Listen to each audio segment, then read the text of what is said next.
Hello everyone! Getting started today. Hopefully my audio works. I forgot to check that and it looks all right. Let me turn it down a tad. Looks like I'm peaking like an idiot. I forgot to check that before I started. Today I'm excited to get going on some Comet stuff again. And I think it's time to work on some animation stuff. I've been doing a lot of Skia things lately and I've been getting things in an interesting place, but it's now time to build an animation framework. I've been putting it off and avoiding it, but it's time. It's time. Time to bite the bullet and time to do this. It's been a while since I've done it, done anything with animation, but I think I know how to do it and let's just hope it works. So I'm gonna just switch over to my code.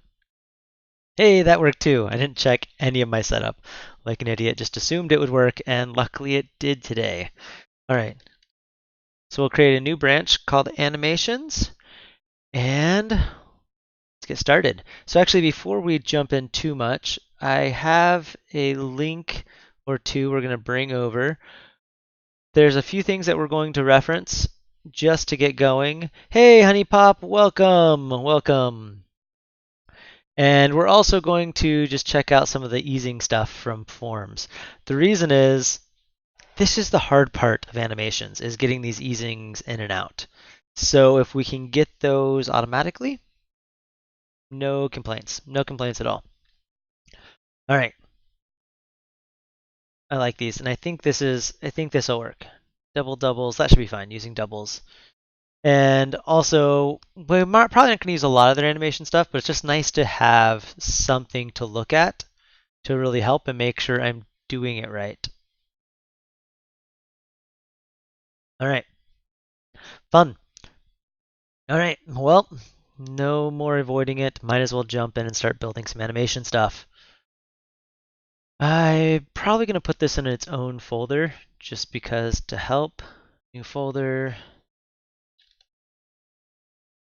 All right, so we will start in with the easing stuff. And the API I kind of want to go for is a little bit similar to the Apple one. I really like that it just gives you some extension methods and you say animate this. And let's just start first with that. Let's do the extensions. And then we'll figure out what we need to make that work.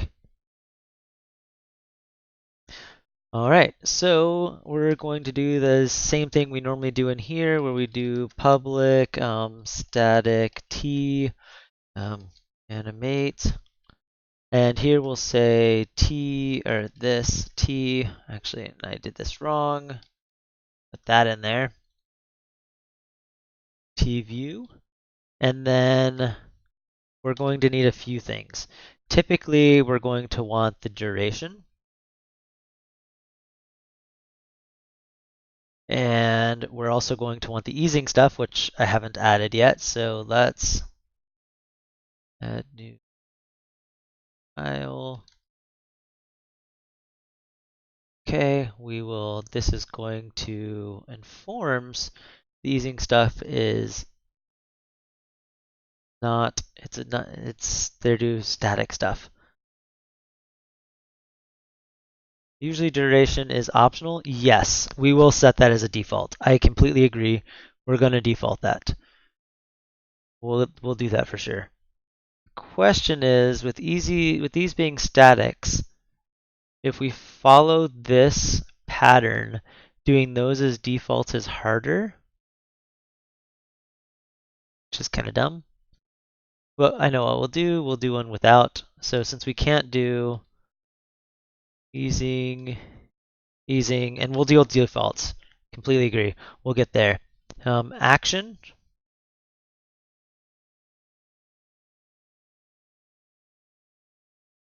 And then we'll do another one, completed. Did I miss anything? I think that's right. Where T view.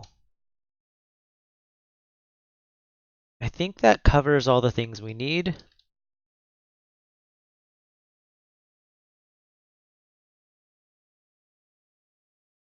All right, and we're probably going to do a second one that doesn't take the easing, just because that way we can default this. And then what we'll do is we can just go view.animate and we'll say, so the action is the actual animation action. This is what's going to happen. And I'll show you the reason on this API. Let's forget this right now. Let's go steal this easing stuff so that way I have something to put in there. Luckily it's form, so I can borrow its code all I want. Sorry, didn't mean to yell there.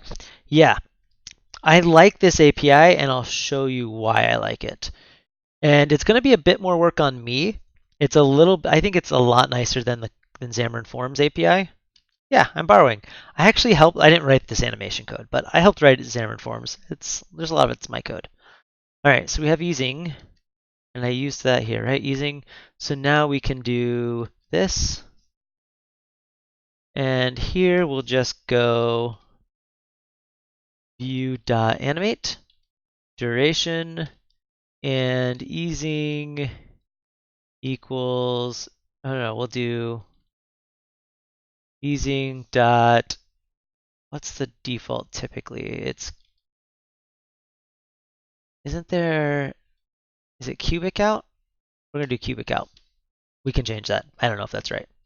Action, completed, then we'll ditch this easing.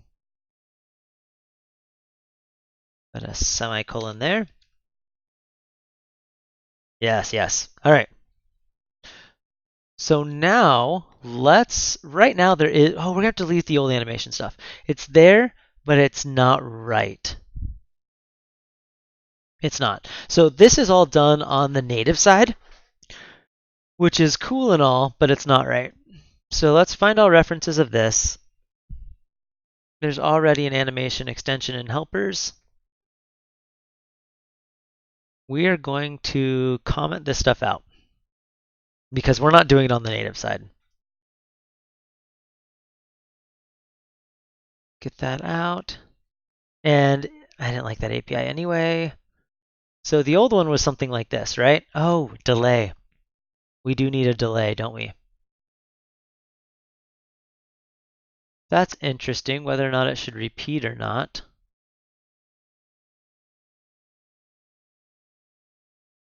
These are the default iOS ones. Right now they have sign in and then cubic in and out. In and out I think is the typical, but do we do cubic or sign? Why would you ever want to delay? Lots of things. You're chaining animations. Sometimes you await things, so you want one to start but keep going. So just to line things up, I've done delays many a times. There's lots of times just if you're animating two views at once on click. Those are the main times.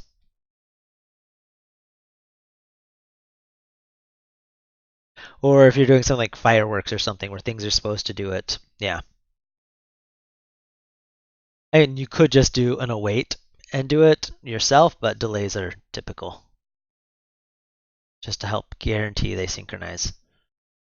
All right, so we're gonna switch this back, or I mean, make sure cubic in and out. We'll do in and out, so it eases in and out. I think most things use a sign, not a cubic, so it's interesting we have cubic. I'm not gonna complain about having extra things. All right, and so the old API on this animation sample was this.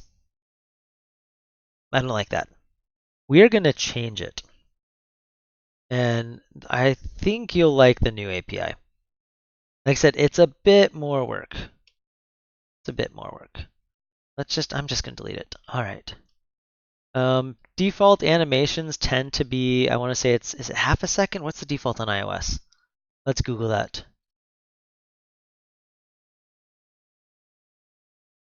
I think it's like half a 0.2. Wow. I was going to say that, but that didn't sound right. It sounded too short. 0.2. Fun. All right. 2. Oh, right. And then the action.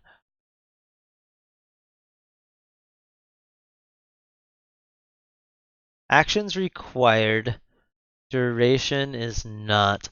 I don't know if I like action duration.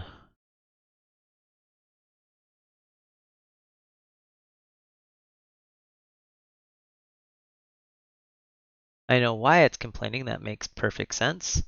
It's going to do the same thing here.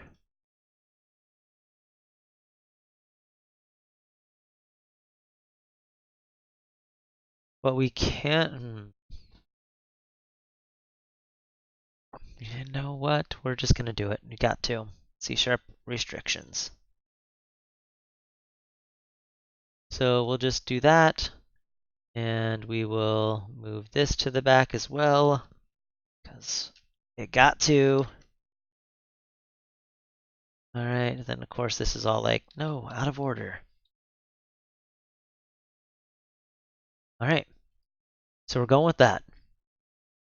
Now I don't know where we're saving this yet, but the reason I want this is that old one changed its scale and size. So, and it also did rotation, which we don't support any of that stuff yet. So let's just say what we'll do here.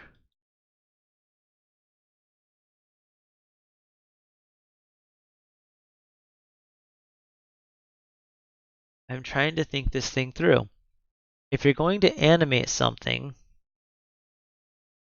maybe it should pass back the view you're running that on. The reason is we don't save options of anything. You will do action T, action T. Oops. Yes, yes. We will need to do something for like, is it repeating or not? Absolutely. Like the one that was here, if I undo, it repeats. So yes, we need to support repeating.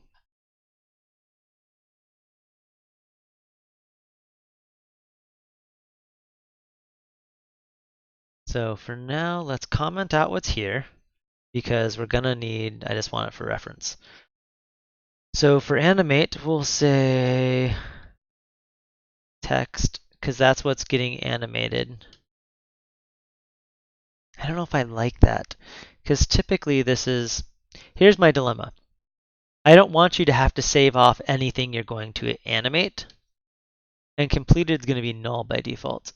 Let's go back and set that too because most people don't care about the completed.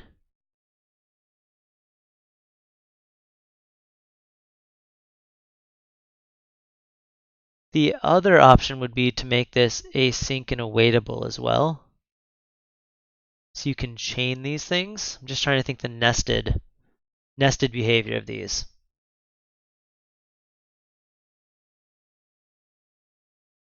So like a drawer opening and then something sliding into place or something like that.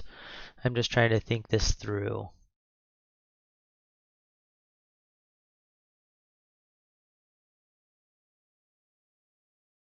Because if we were to assign these texts out, which I want to avoid this pattern.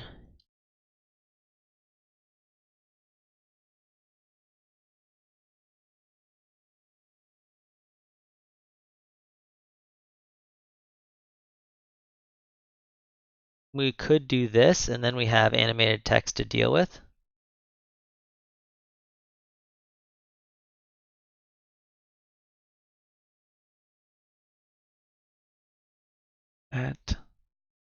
Why is that complaining? That should be fine. Oh, did I not finish making those completeds null? All right. So that would work to where now we could just do, put that equals null on the expression, not the function pointer. Sorry, which one equals null? Are you talking about, I shouldn't do this? You'd recommend something different?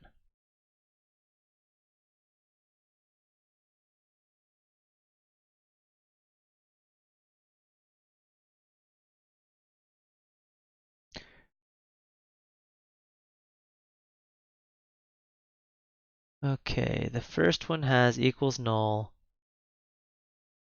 Oh, right, thank you. That's why I messed it up. Thank you. I didn't even notice I did that. I did it on the wrong line the first time. Thank you. All right. So if I'm thinking about two different types of doing these animations. One is where you just chain it like this. The other one would be as if we had a button on here.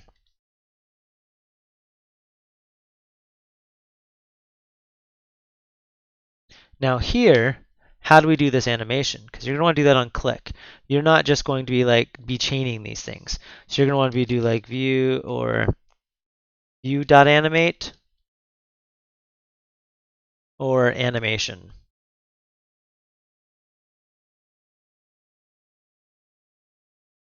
So maybe we go back to not making this thing return type or the action. I don't know if the action needs to have that because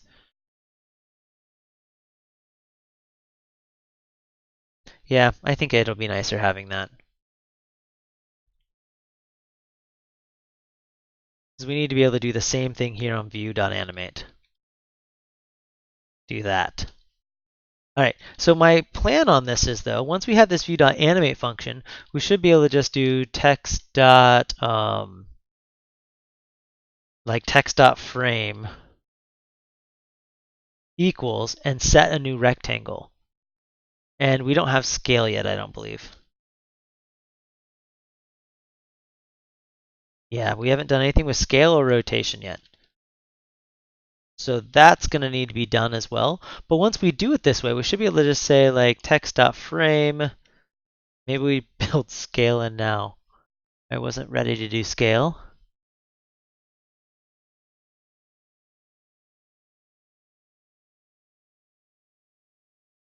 How does CSS transitions work? I am the worst at CSS. If there's something really nice,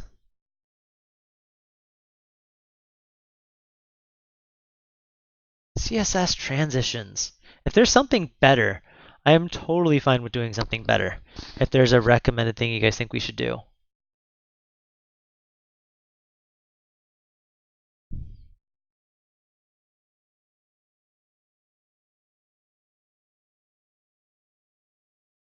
So adds a transition effect for both the width and the height for a duration of 2 seconds.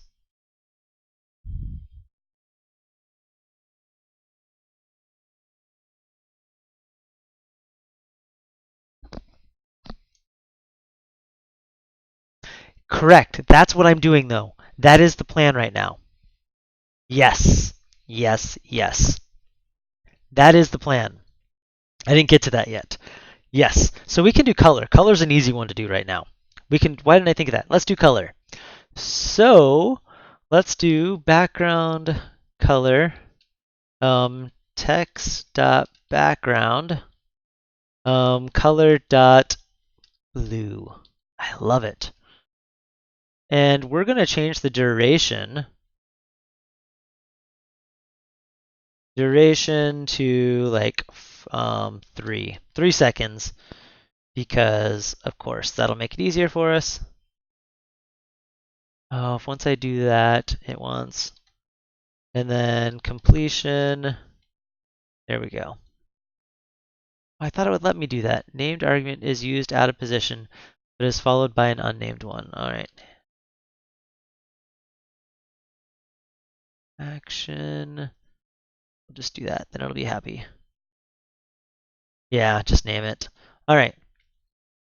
So now we have the duration, and we'll say it goes for 3 seconds, and we'll do that. That is the plan, is to let you set anything you want inside of there. So when we fire that action, what we're going to do is we'll take the current state, and the nice thing is, this is what's great about the way that we're handling all of our properties and things inside of Comet. Everything lives inside these environments. So we can grab what the current environment is for that object. Then, once we're done with that animation call, get the new dictionary, compare the two, or maybe we'll add something that's just called snapshot. So it tells us what changes, and then we can just grab the old values versus the new ones, and off we go.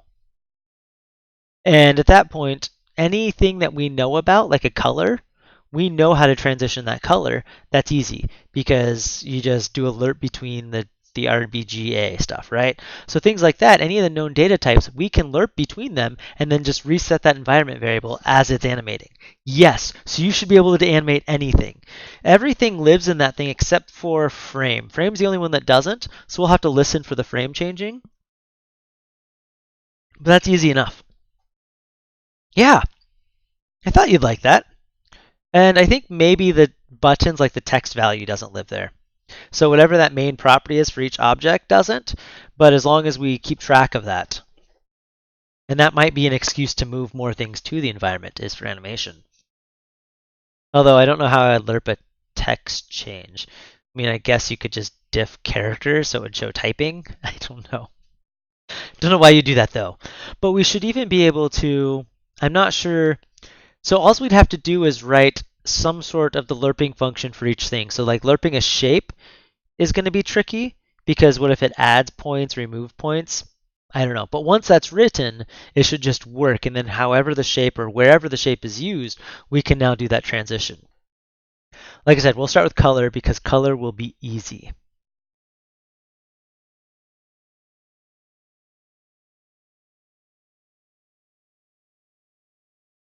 All right, this is scary.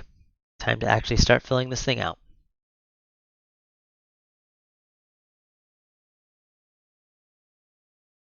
All right, so we're probably still going to have an animation class like we already had. Where is that thing? It's not going to look like this at all. That thing's going to go die. Delete.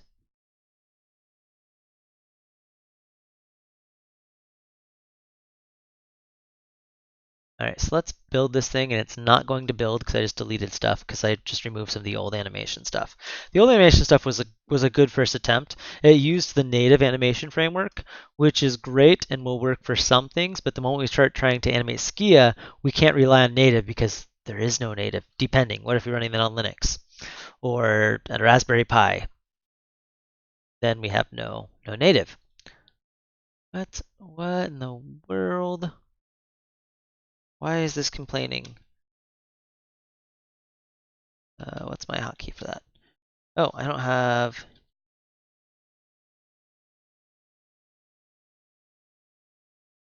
Sorry, just trying to get this up. There we go. I wonder how that was missing that. Has master been broken for days? Luckily on Monday or Wednesday, today's Monday, on Wednesday, Sweeky is going to join us and we're going to fix the CI for this. All right, so this animation map stuff's all going away. So we won't have to implement this on every platform. Yeah. Which is going to be nice.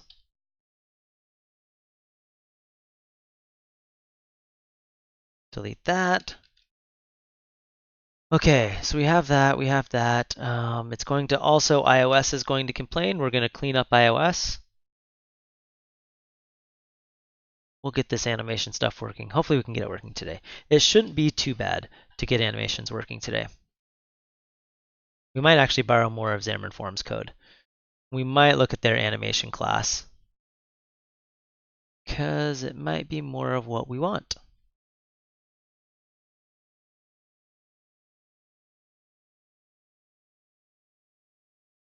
I wonder how that step works.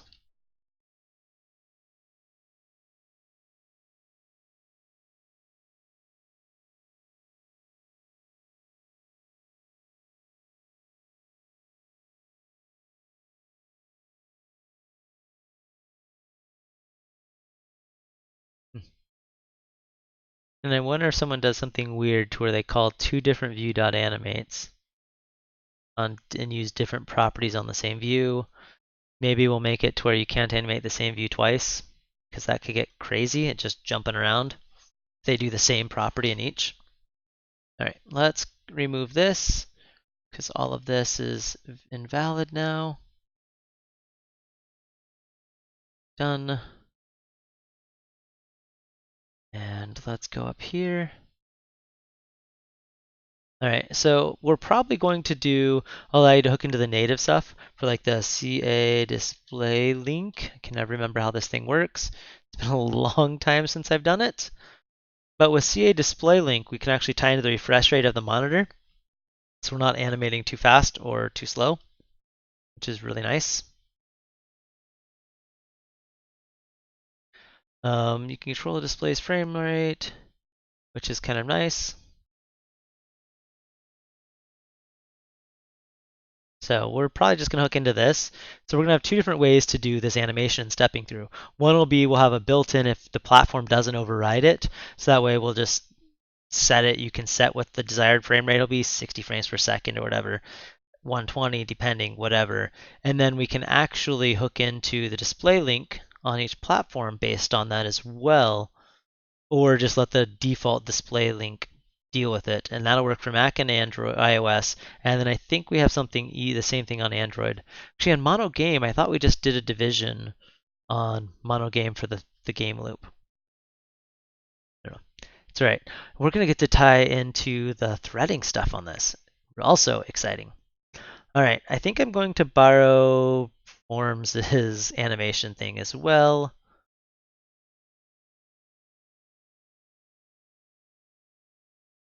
And then, do I have Forms? Of course, I have Forms code downloaded. Xamarin.Forms. Let's look at how they're tying, because they're probably tying in the same way. I remember talking about this with Jason a long time ago. A long, long time ago. Animation hasn't been touched in years. Hasn't had to.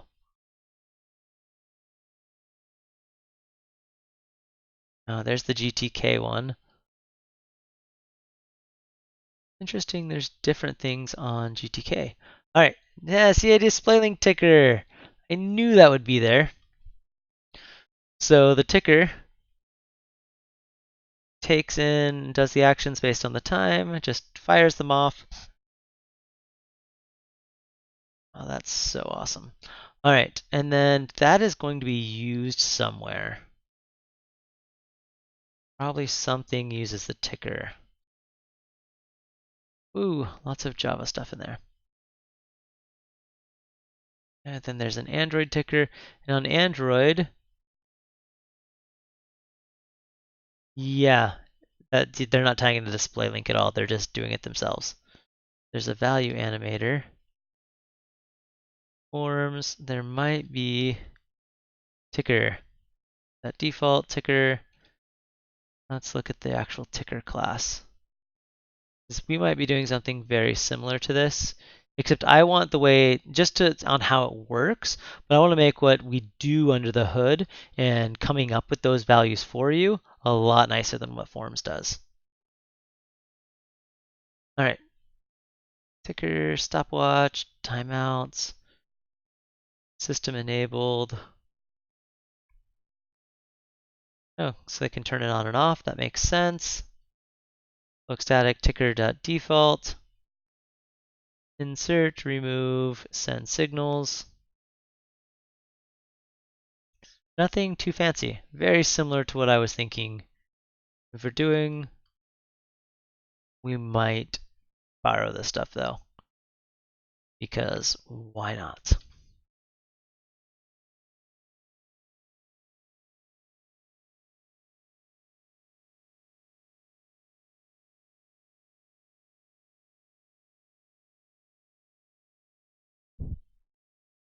What are they doing with the stopwatch? Just for keeping track of. Yeah, they're just using that to keep. They're not ever reading from it though. Not even in commented out code.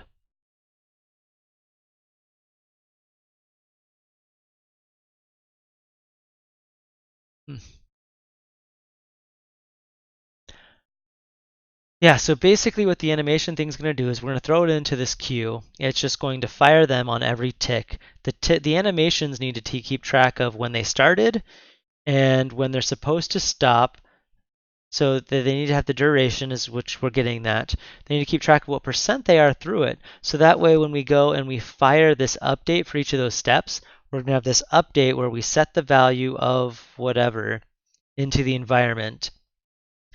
It'll just call set environment, and then it has to know how far through we are so we can properly lerp this and say, all right, we are 10% through it. Where is it going to be on that animation curve?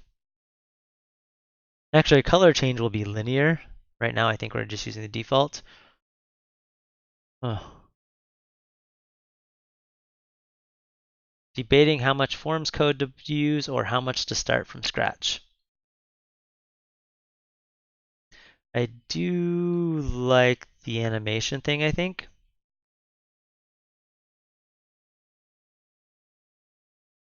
So we're going to grab this guy because I want that anyway.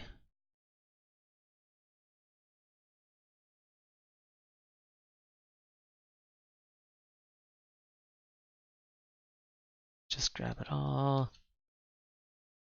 Ooh, not everything. Why'd I do that? Raw, I can grab it all. It's funny, it used to be called tweener back in the day. All right, now this is going to be Comet. I should also grab Jason's header. I have no problem bringing him in on this as well. Give him credit where credit's due. We're looking at the easing.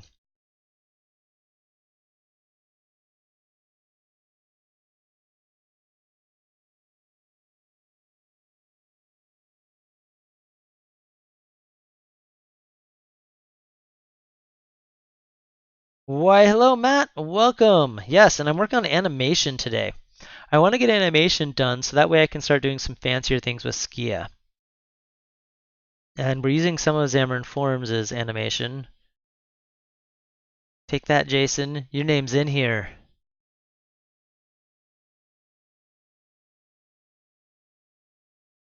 Didn't grab his animation. May need that. What's he doing on that?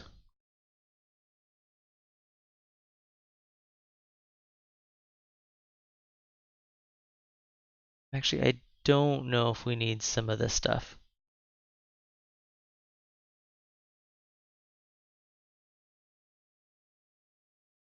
Okay, some of this isn't going to be exactly what we need. So, callback double. The callback is going to be the time since last update, I believe. Or maybe that's the percent. People aren't going to have to deal with this animation themselves. That's kind of the idea. But we need something internal to deal with this so we know what's going on, how it goes, and assigning things off. We can probably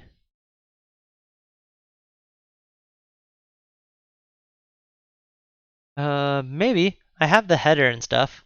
It might make sense to leave a link back to when snagging stuff from Xamarin Forums. And I'm under debating how much I want this actually. I don't think I'm going to keep a lot of this one.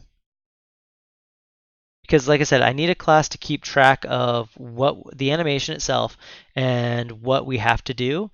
And then I need to, yeah.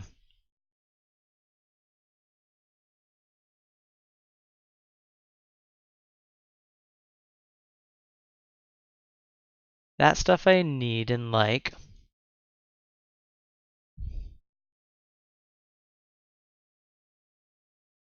But this stuff I don't really need.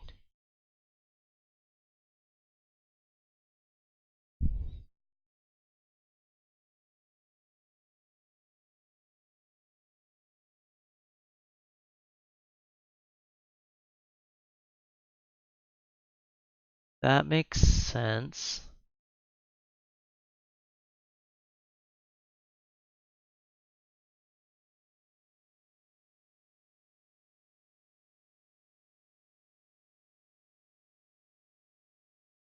Okay, that's to get. I wonder if that's needed.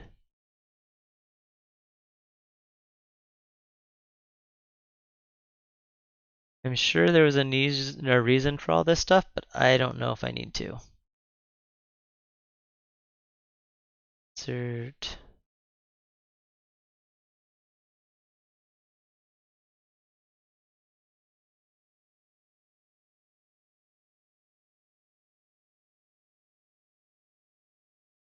So when you're doing the iOS way, when we're looking at that sample code I had up, and I don't have it up anymore. Let's bring that back up. So I'm pretty sure on this, if we were to do the button, we can do this, or you can do view.begin init. I don't know if I want to do this. I don't think I like this way, and then view.commit. I don't think I'm going to support this. I don't know if I like that. I don't think I do. I think what I want to do is the view.animate.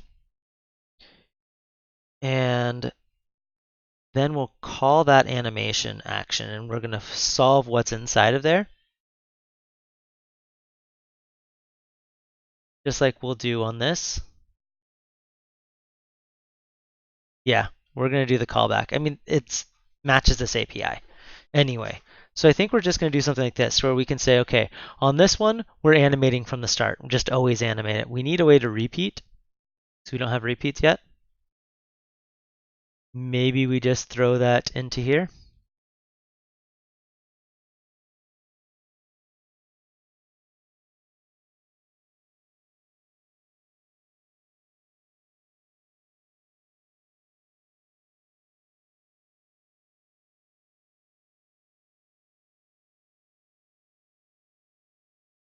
All right, sorry, excuse me.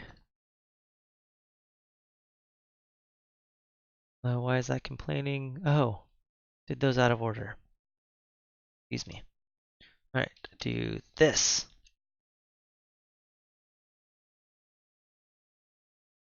Why is it complaining? That looks right. Action double boolean.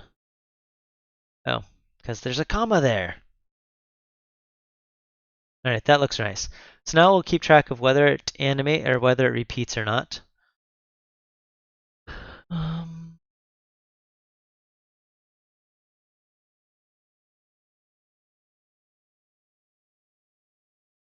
I wonder if I want to keep these the same. Like right now it has animation with the list of children, which is child animations, which probably makes sense. So we're going to need to create something that builds this out of. All right, we're just going to leave that how it is right now. So what we're going to want to do is either put a mark, tell the views to let us know when something changes for a short period of time, or we can just grab dot. I have a thing which is slow right now.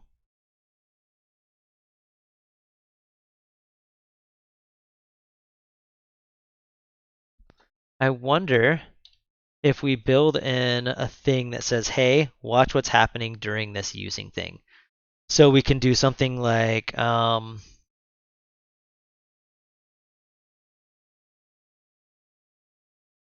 using var property watcher. Spelled that right, didn't I? RP equals this. So if we did something like this, then we'd say action view. Now from there, we just say p dot change properties. Now this would give us the property name, the previous value, and then the current value. Now, from there, we know what to do to animate those, because then we'll just animate over, we'll do a thing that does create animation from those. We should be good, right? Then yeah. Var change in values. Then we can say like new animation. And we'll pass in change.property, change current value, or no, sorry, dot old value, change dot new value, right?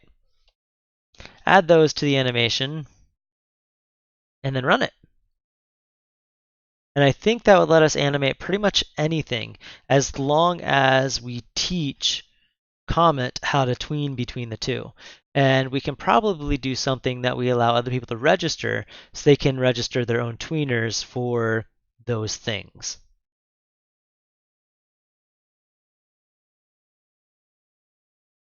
And so we'll start with a color tweener.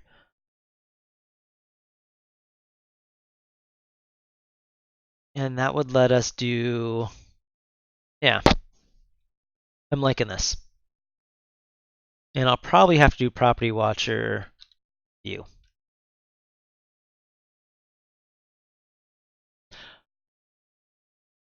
Actually,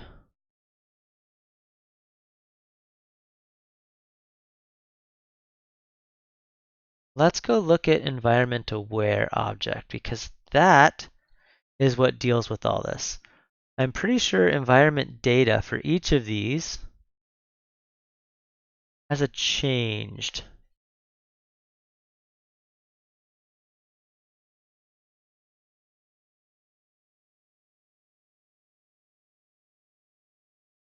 Because I thought I used that. I do use that inside of the hot reload. Which hot reload's not using the right class, but it still should have that. Yes. There's a get state, and the state has changed properties. So if we set the state before we go, does change properties tells us the old one or the new one? I think it only tells us the new one.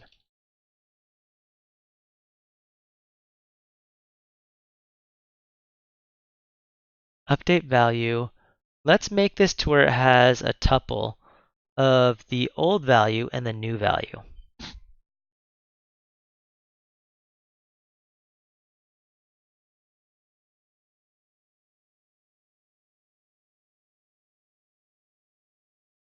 Why do I check? Oh. This might not work with that global contains because that might not matter. Oh, I know why it's doing that. All right. So we set that change property no matter what. Okay, that's fine. And then that takes the new value.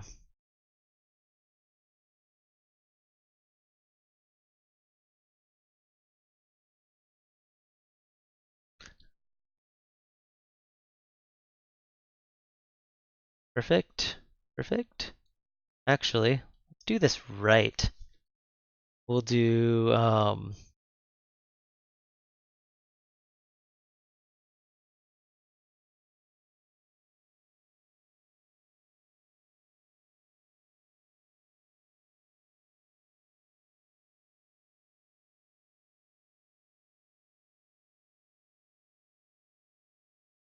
dun, dun, I like it. Oops. Now that's going, oops, how did I copy and paste that wrong? Copy and paste fail, I do it all the time. All right, so now we'll have, this is beautiful. The only other thing we need to worry about, and we might move, I think I'm going to, just to make our lives easier. So anything that is saved in the environment is now animatable, which is huge.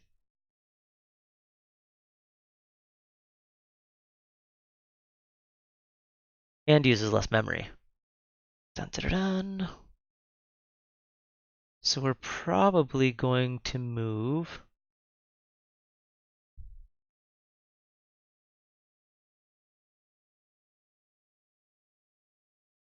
I might move frame.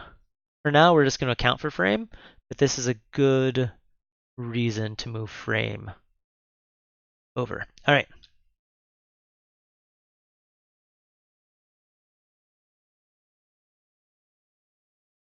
All right, and then what we'll also do is, and my watch, I'm loosening it a little bit, it's bothering me. Tick. All right, then we'll run the thing and let's do a to do.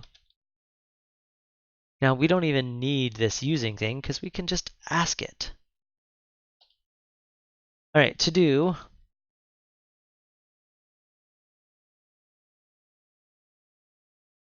And we can also try scale this way as well. Okay, perfect.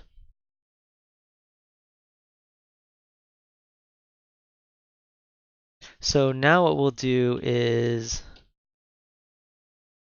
I think on the state we might have to tell it to keep track of, oh, bring that in, view.getState.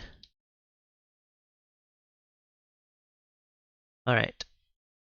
So now what we can say is state, I think we need to do something to tell it we care about the view properties now, so that way it doesn't have the original ones in. Actually, it won't matter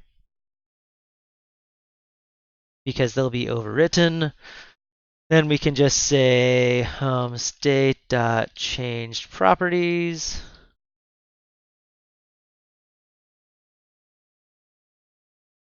All right, perfect. Then if we do for each, it'll be change.key is the property name. Okay, var.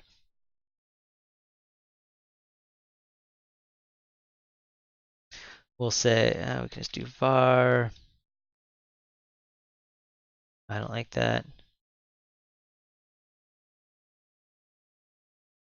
Give it proper long names, make this easier. Var values equals change dot value. So now I can just say property name, and then values dot old value dot new value, and then we can fill this thing out a little bit more. I like it. I think that'll give us a cool animation thing.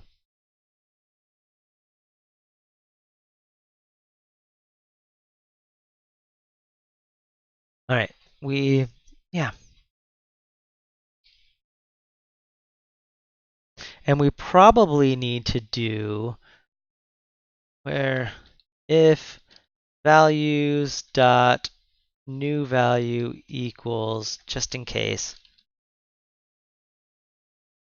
Now, I think we're going to need to do something to the state to tell it to, let's go to the state. We're going to need to tell the state to clear out the change. I thought there's something.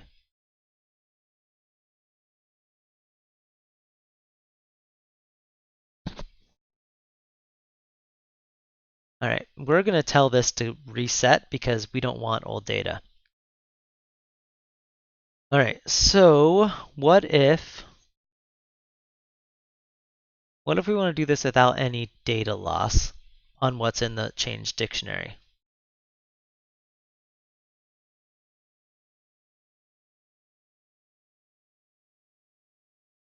What's inside? How's this update happened? Does this have the old value?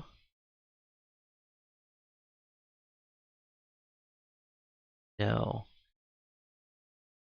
Maybe we keep the old one how it was and we do something else for animation.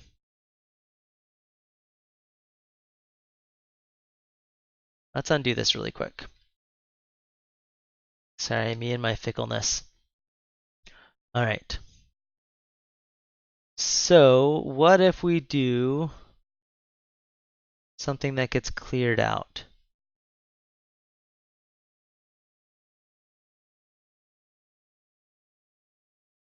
Public.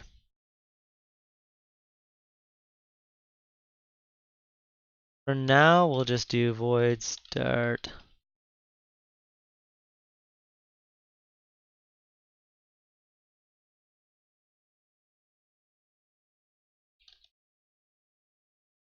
We might go back to that property viewer thing just to wrap this and make it easy. We'll do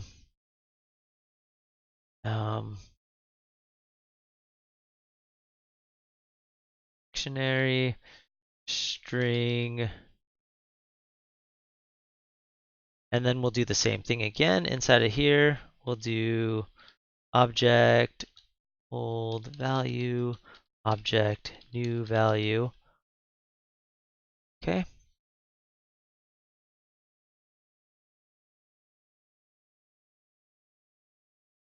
The reason is that change dictionaries is used later for changing state. I don't want to have to deal with copying or resetting or moving things around. Also, to find the current value while we're monitoring is going to take a little bit of work. So if we do it this way,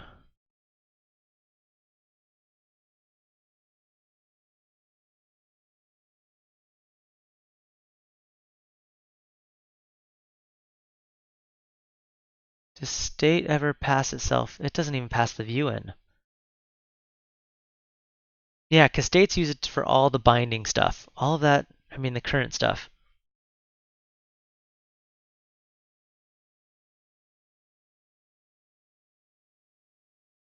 And the binding object is what actually changed. We don't actually pass that view in.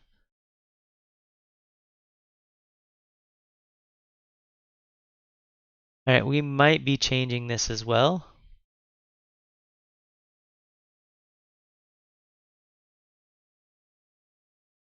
And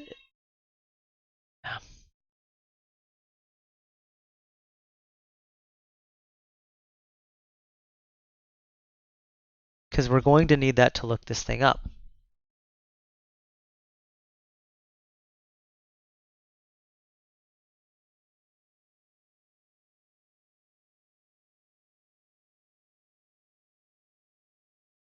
Dog just got banished from the rest of the house and sent into my office. All right, so what we'll do here is we'll just say we're going to keep the changed one how it is. If monitored changes is not equal to null, monitor changes dot add. What we'll do is, oh, that value might have already changed at that point. I wonder if I can even get the old value.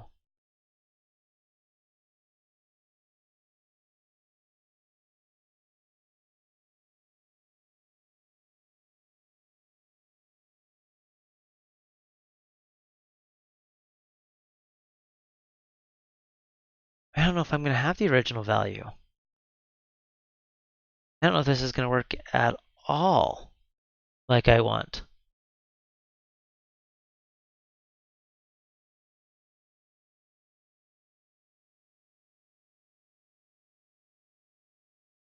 Because at what point is the environment changed? That's the main thing we need to know, is at what point is the environment changed?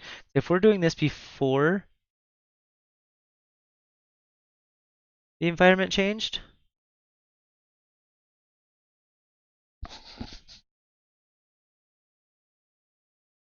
so we're doing this before the set happens.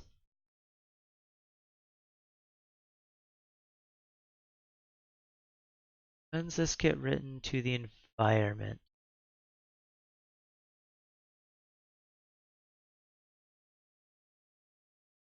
Okay, we're just going to try it because we might be fine. Old value equals, what's the worst that can happen, right? Old value equals,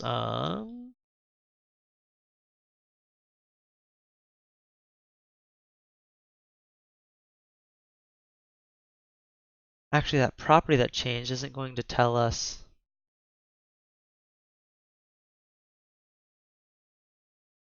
I'm doing this all in the wrong spot, guys. All in the wrong spot.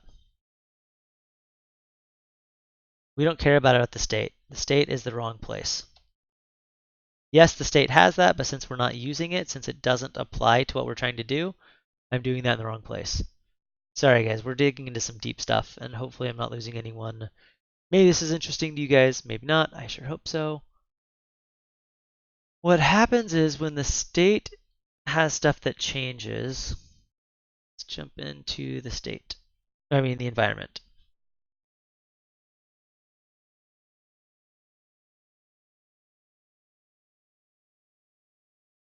So whenever the environment stuff changes here, this is what I care about.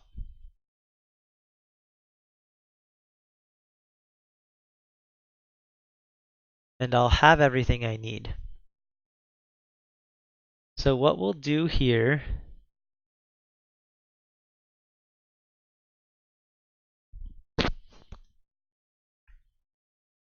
we'll just inject in at this point.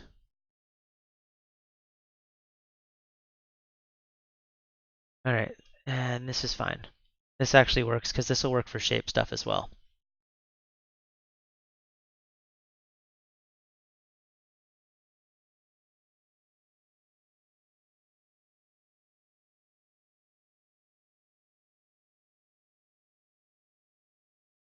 Okay.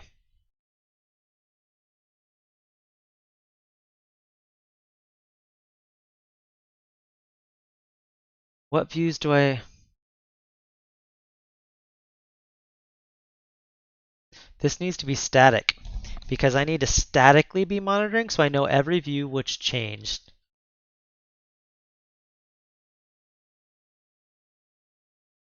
Because I have no idea what objects are even going to fire in there. All right. So this is going to need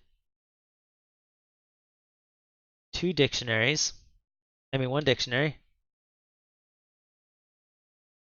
Static dictionary. This is going to have... We're going to make... I don't think we force them to be views. We're just going to do contextual objects, which they all turn out to be views anyway, unless it's a shape. When we're setting these, I just want to verify... Yeah, I set them all as contextual objects. Okay. So we're going to have contextual object view. We're still going to call it view. And then we'll have string property. And then its values is going to be the same thing. Object old value, object new value. Perfect. That is great.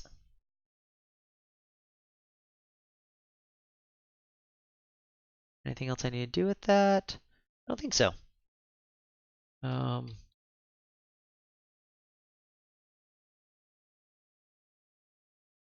And then we'll make this stop thing actually return this dictionary.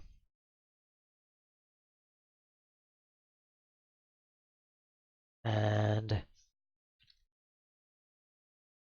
it'll return that, and that. Monitor changes equals null. Return changes. Perfect. And this will just say monitor changes equals new.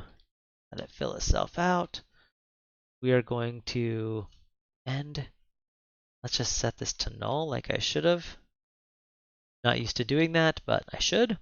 All right, so now that that's going to be null, what we can do is whenever these set values changes, we're going to kick this thing off.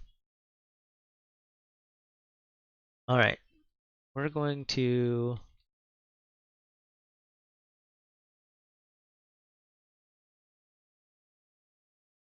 all right. Care. Now we'll say if monitored changes is not equal to null, we'll monitor these things, which will only happen when we do an animate anyway. So this should be really nice. So what we'll do here is now we can say var old value equals this dot get environment value, and we'll say, actually shouldn't have to do that because it's this. Oh, we'll just, the view should be this, and then the key is key, and then cascades.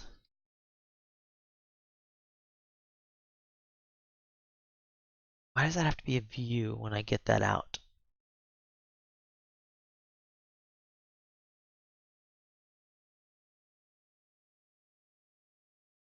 We're just going to as view it for now. And if that's not right, I'm not sure. We're going to have to figure that out.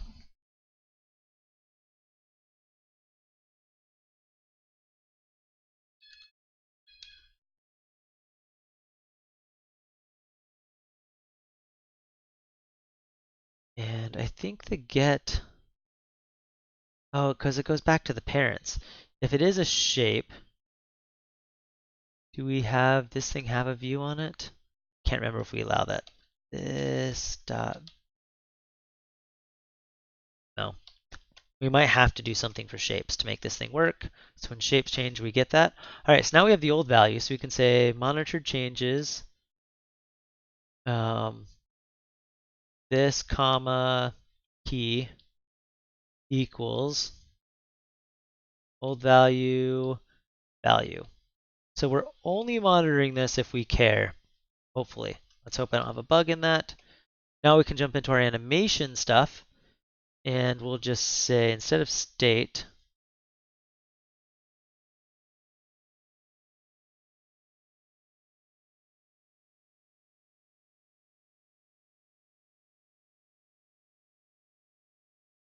didn't I just make that public static? Monitor changes, which views are all contextual aware objects.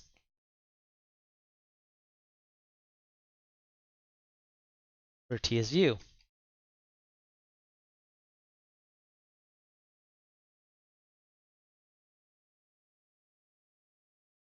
Why is it not keeping up with me?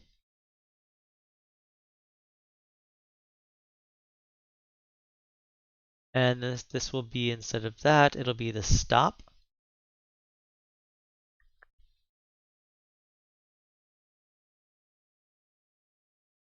Oh, because I don't have to do this. This won't work, of course.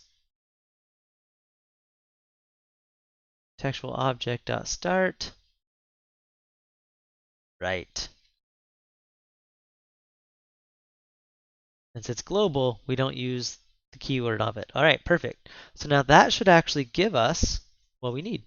Now for now, we're not going to do this new animation thing because I don't know what to do with that. We haven't built that yet. Let's see if we can build this and see what happens. We'll say a breakpoint here. Let's run this. Errors, errors. Where'd my errors thing just go? Why would you unpin?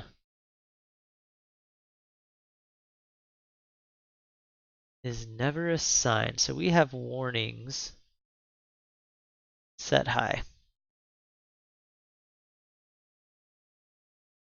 Let's comment that out right now. Not needed. Not needed. We don't have animations yet. Warnings is labels. Programming in hard mode. All right. Oh, did I comment out the wrong one? Oh no, this one's old. Animation property can go die.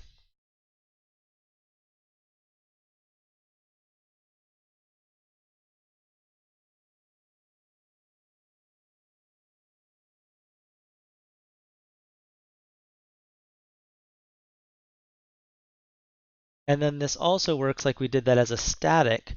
So when we do the same exact thing, or like just the static view one, where we actually don't know what the view is, we don't even have to deal with all this. We just say, bam, run this. And off it goes. All right, so now when I click into the animation sample, change properties, count, color, color, yes, background color is what changed. And let's hope that for the value, we have two different colors.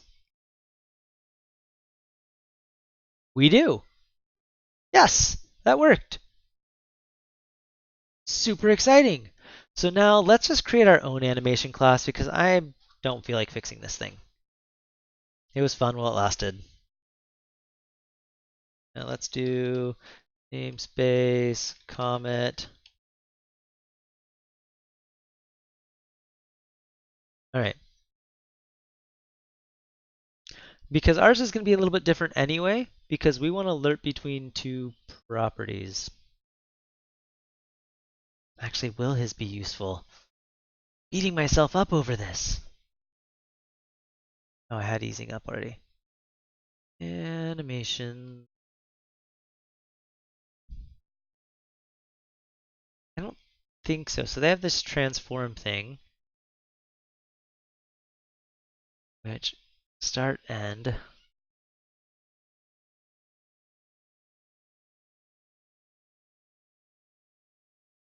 And then where do they pass into that? What's the F? Finished. All right, because we're going to need to have a step to where we, yeah, do this. All right,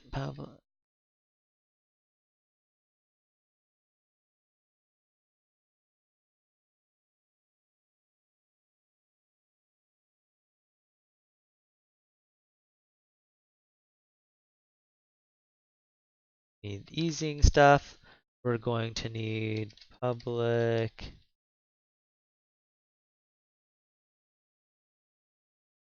I wonder if we're going to need the start stop. Or I'm putting it in there anyway.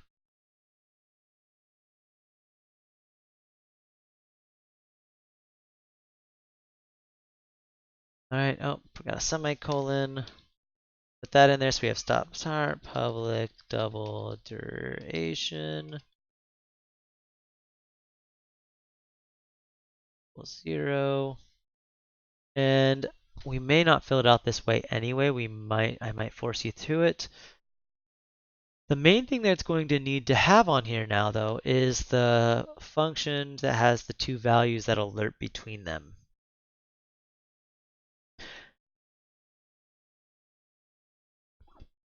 Now I wonder if I do this as a function or how I want to expose this, because I need to expose something that'll let you say between these two values. I mean, with like integers and doubles, it's easy. I don't even know if we have math.alert built in, do we?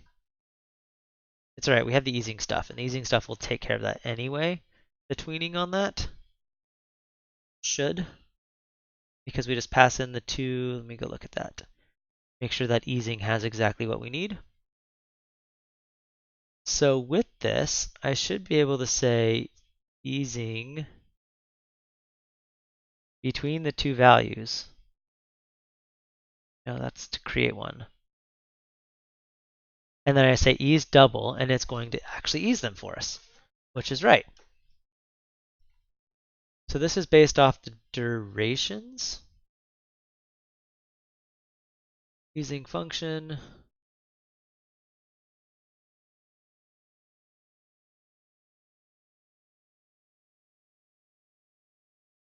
Oh, so you pass in the two numbers that you want to ease between. And then do we pass in, I don't know if this function's exactly what I want. It's hard for me to follow right now.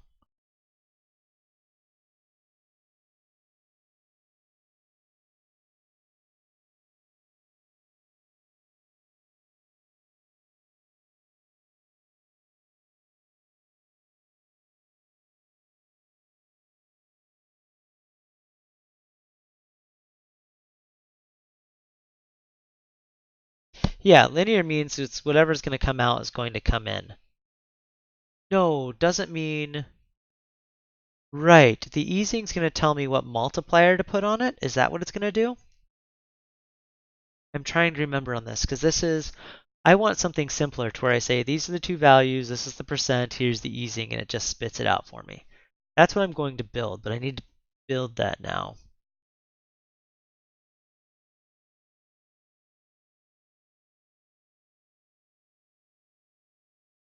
Yeah, I know what linear, yeah, because linear is just going to say, hey, we're at this percent. All right, so if that's right, then whatever comes out of there,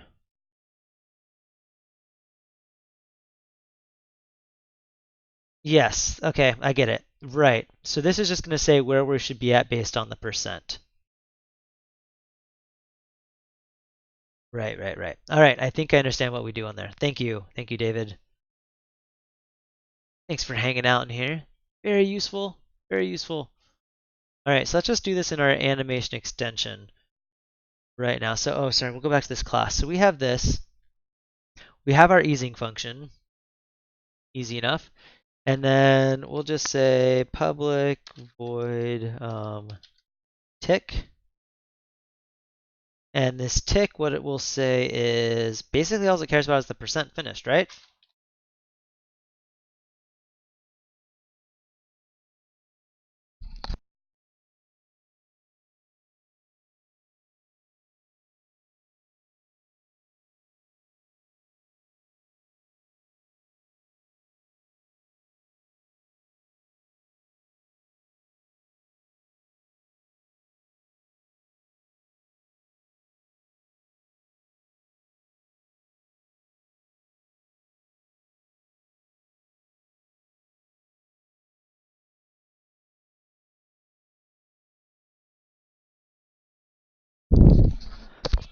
All right, so here, sorry about that, family fun stuff, easing dot, there was, I just lost it. If we go back to the easing, we will pass in ease. All right, so we'll do ease percent, and then that will tell us at what percent of the transition we should be. Now, what we're going to need to do, and I need to figure out the right way of exposing this. One second, close my door. There's kids yelling, and I'm actually gonna go for refill my water. I'll be right back. Give me 2 minutes for a break. If I'm not back in 5 minutes, just wait longer.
All right, I'm back.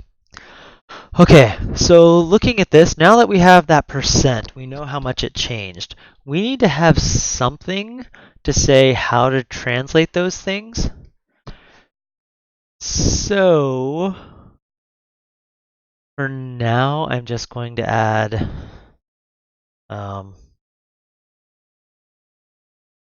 I'm just going to be lame and we'll come up with something better. We need to do something better. I just don't want to think about that right now. Okay, we'll do static dictionary type, comma, func. Actually, I wonder if that will be right. For this type, we're just going to do object, object, double, object. Actually, Let's do it right. This is going to bother me. That API is going to be worse to deal with than actually doing it right. So public class lerp. And this can be, sorry, let's then do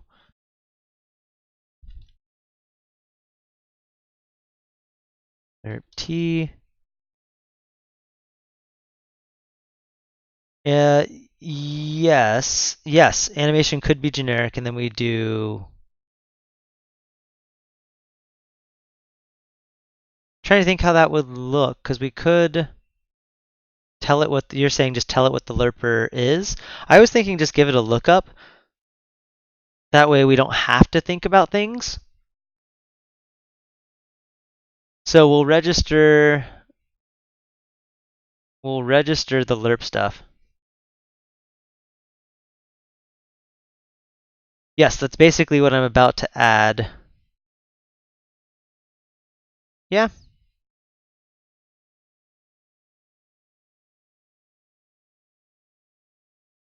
I lerp, and we'll do. We can't have a function. Oh yeah, it'll be fine because we can do that. T lerp double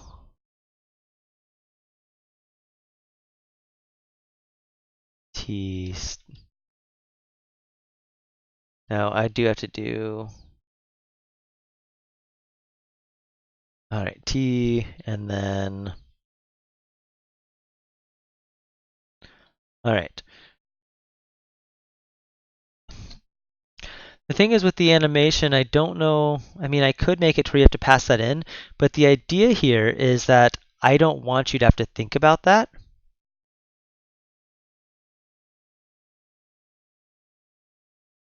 I do like this.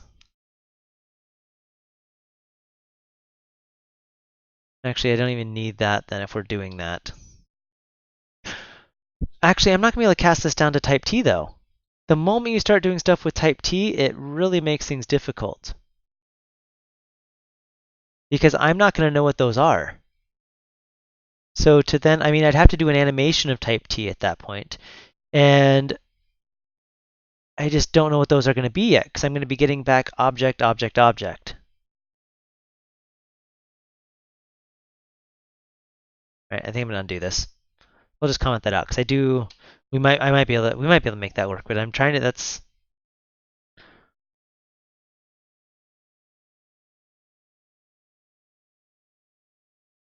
I don't know, public. That's why I was doing two of them.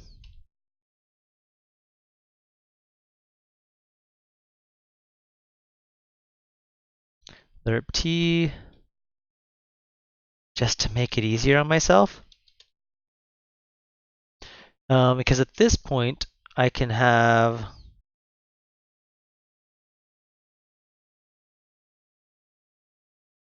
abstract class lerp, and then this one will have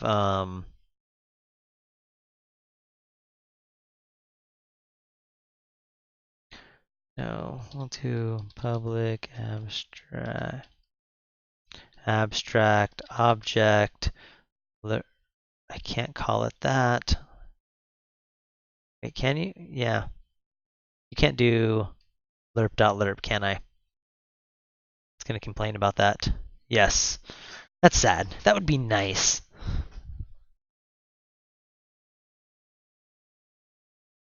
And we'll just make this match. This just makes it a whole lot easier to use. I like more statically typed stuff when we can.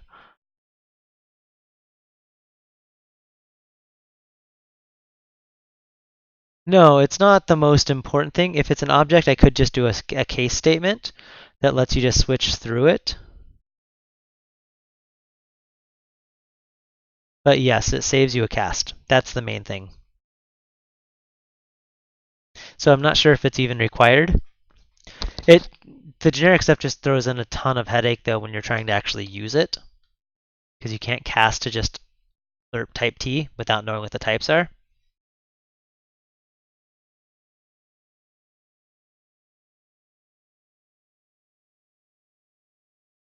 Hmm. Yeah, all this was going to do is to wrap the casting for you, but you're right. I don't even know if I need that.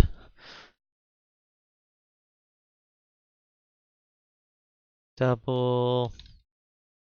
I don't even know if percent's the right name. Oh well, it works. Double percent object start object end. And we will progress. I like that. I'm the worst namer, so thank you. All right, so what we'll do here is, instead of this virtual,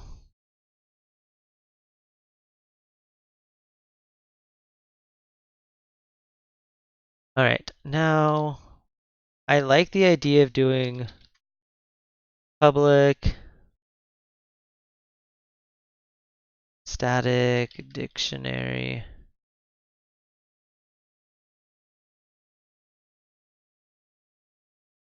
Dictionary type, and then we'll do lerp. I don't know if I like calling this lerp base. Um, we'll call this calculate and this lerp. Now that's not abstract, and we'll have that as a lerp. I like that. Unless someone else can come up with a better name. All right, so, and we'll call this lerps, lerpers? I don't know. Equals new. Public static, read only. Okay, so now what we can do is we'll have a place to look up based on types, and this one will always have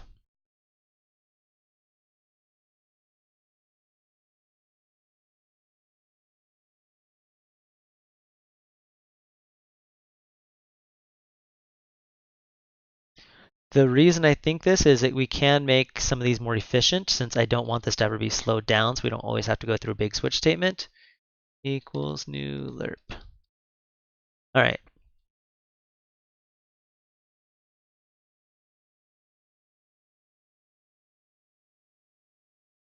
Do we like this better as that, or should this be a function?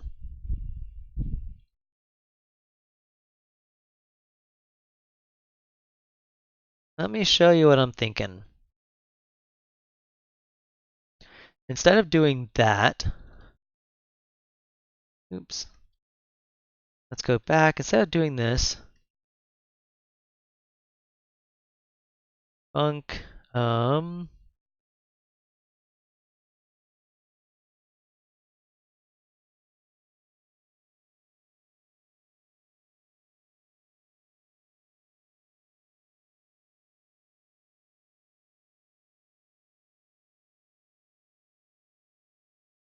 you're saying a function may be better. Yeah, I think this might be nice, just so I can do this. Dun dun dun. All right.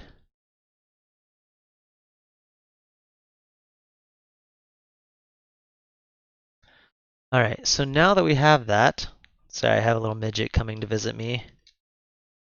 We can fill these things out and say int, we can do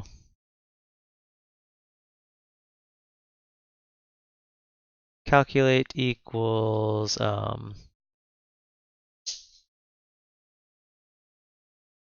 we can just say L, that'll make it easier. L dot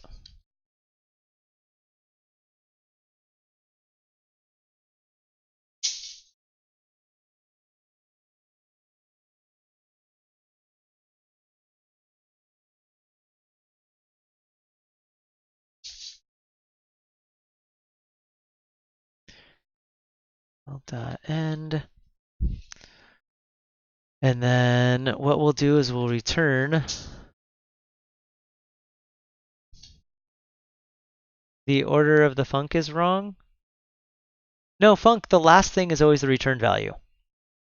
Right? I think so. We'll find out in a second. Yeah, that's what I did. I did this one as a tuple. So this is a tuple and then out object. That's right, correct?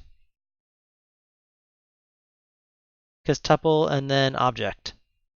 All right, so now from here, and if I was wrong, I wouldn't be getting this autocomplete here. We'll just do end minus start.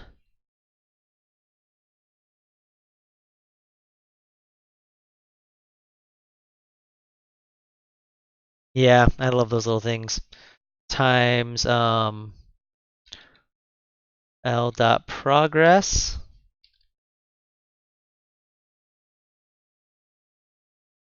And plus start. So that should give us integers. Now our color, where's our color? Our color uses floats under the hood.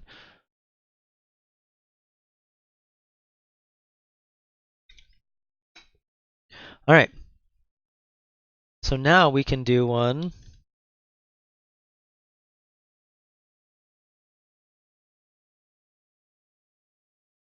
Because I like them being named. With the function, you can't name them. Right? I don't think you can. I just find it cleaner to name them.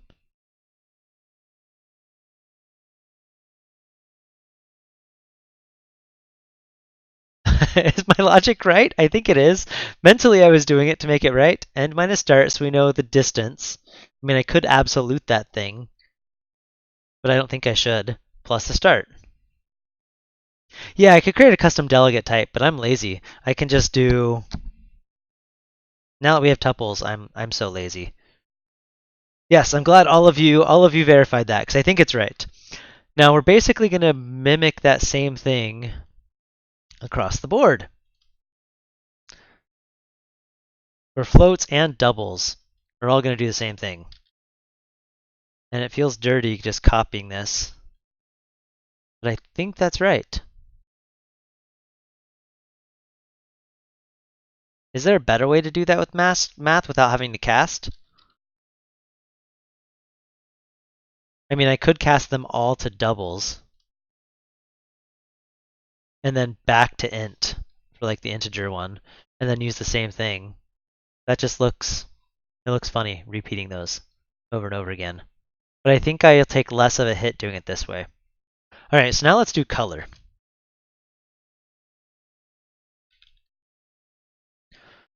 Yes, but I can't guarantee everyone's going to use double everywhere on their own stuff. Yes, because I don't have long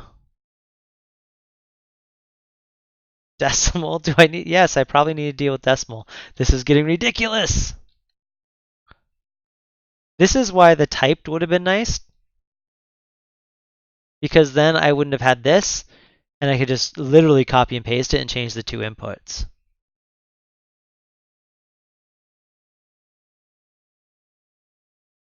Because that ditches these first two lines.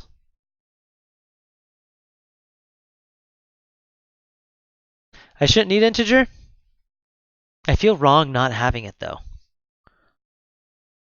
All right, so int, float, double, long.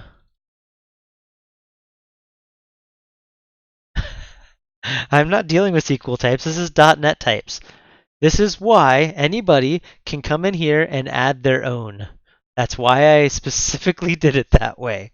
I'm going to include the built-in types. So we'll have scale and all of that type of stuff. And I'm even going to do frames because frames should lerp. The question is, how do they move? Is it just the size that lerps? Is it the position that lerps? I think it's going to be all the above. So yeah, that's going to be fun. If only T4 templates worked in .NET standard libraries. If you're trying to write a T4 template that uses types from the library that it exists in, you're screwed. That just doesn't work.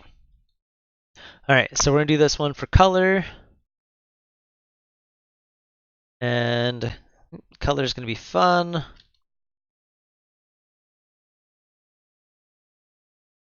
All right, luckily this will be easy. Maybe we'll just add it to color itself.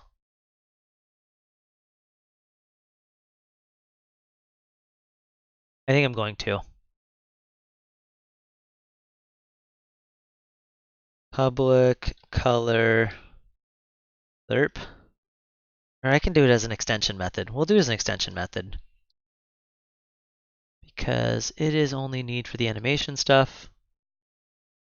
Animation extensions.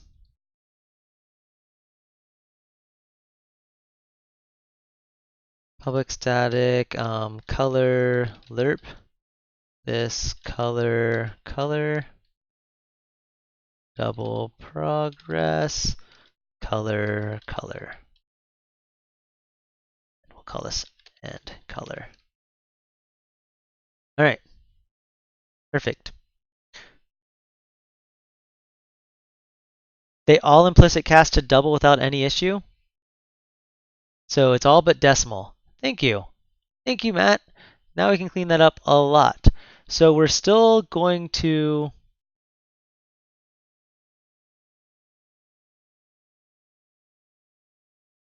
the problem is I'm still going to need that type of. So what we'll do here, static double or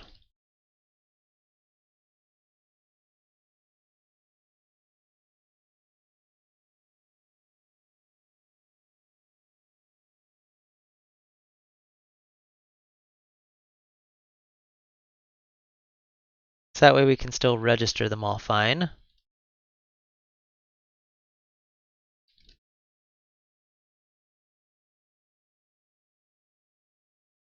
Oops, and now we'll reuse those data types. Unless I say here's a way for this lerp to handle all of these types, but that's a lot cleaner.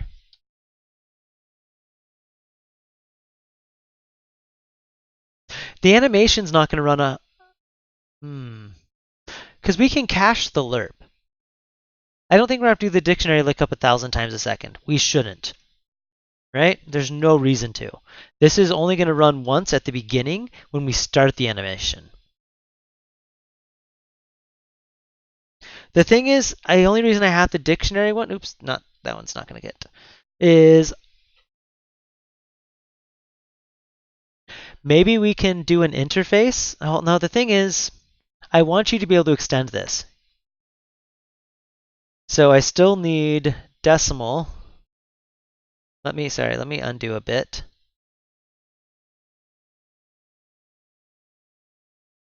All right, so yeah, I probably should do the U ones. Should I? I don't know. All right, because the main ones I'm worried about are the types that are built in, but I probably should do some of those. So decimal.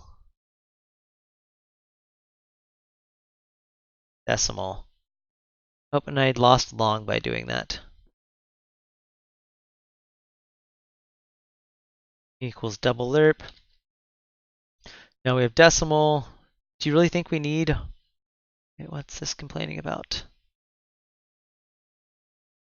I cannot. Okay. I know it's built in, but no one. It's not built. It's not used in the library anywhere. That's more of what I'm worried about. And actually, most of these aren't used in the library, to be honest. So I can't even use that as it. So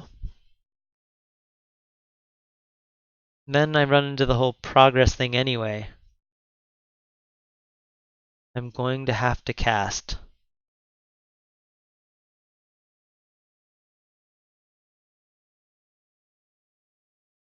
Matt says it worked. He just tested it.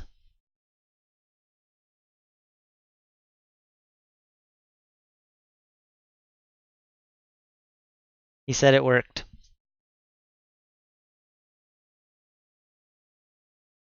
So I didn't cast out to that type. And you're saying that's the problem? No, but it's going to be an object, so I will cast it when I go to use it. So it went from int to double, and then it's an object, and then that object will get cast to int, which will then do double to an int. So we should be fine, right? That's the one thing that's nice about typing these as well, is the outputs come out right. But then I can't do this little hack. Yeah, I'm going to have to write some unit tests. And this is a requirement for all of these things.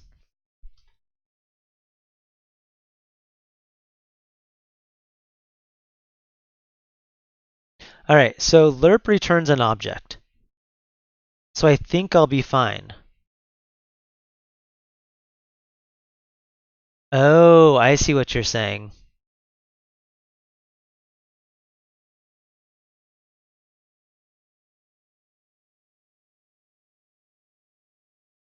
So if I was to do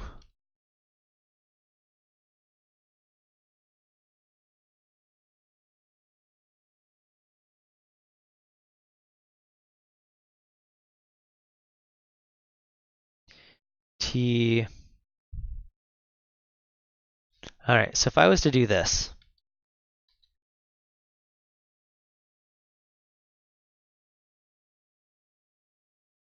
and then I believe you. I believe you guys. You guys know more about the internals than I do. All right, so then public class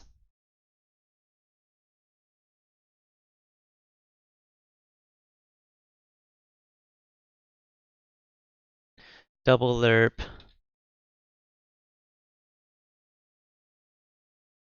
All right.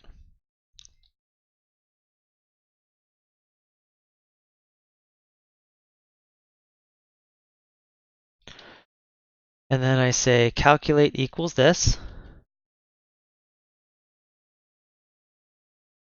So this is all a double right now. So I should now just be able to do, right? Double the t. There's a way to do that. Try and remember what that is. Convert to works. Okay. Why is this complaining? Oh, I need a semicolon there.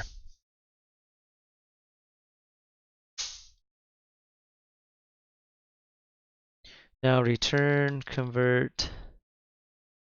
But I don't know what those are going to be. Yeah. I'm wondering if we're hitting overhead though. I care more about speed than me having to duplicate code. And the hit of boxing and unboxing. All right, we're going to delete this. We're going to go back for the speed. Speed it is, guys. Speed it is. That's all that matters. Speed is king.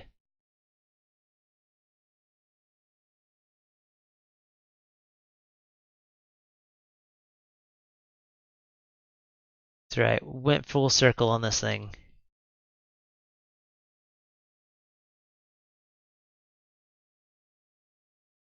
Int. But you still st to bubble in the double. I'm not sure I follow that.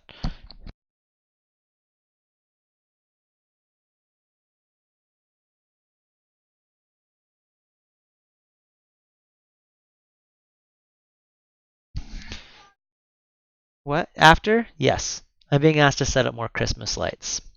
Important stuff, guys. Important stuff.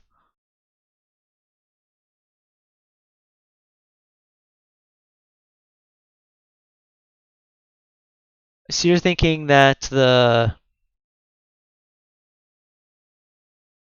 you think I need a method for each no object? So I should type these things?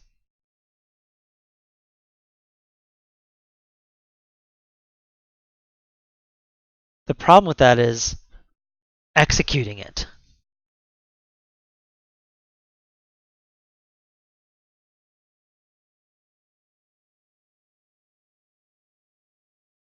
So make the tuple generic so it's the types that you pass in, but then the moment I do that, I have to have one for each type and actually create that type when calling it. So that's what you get. That's the hard part is then the moment I'm in this animation thing, right? And I'm easing it, I'm going to have the value that it came from. Let's just say we type these, right? T, we'll type animation. We'll just T everything up. Creating this animation T at this point, when I know the value, instantiating, I'm going to have to use reflection to look it up to call and hook that puppy up. It is a one-time hit versus each time we lerp hit. But how do I new that thing up? I mean, I can just do the generic new thing. And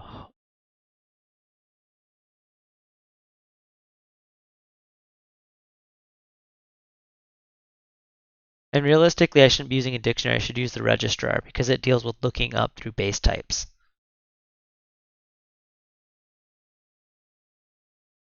So I just want to, yeah. Yeah, I mean, we use reflection. I use it on the registrar stuff, but it's a one-time hit.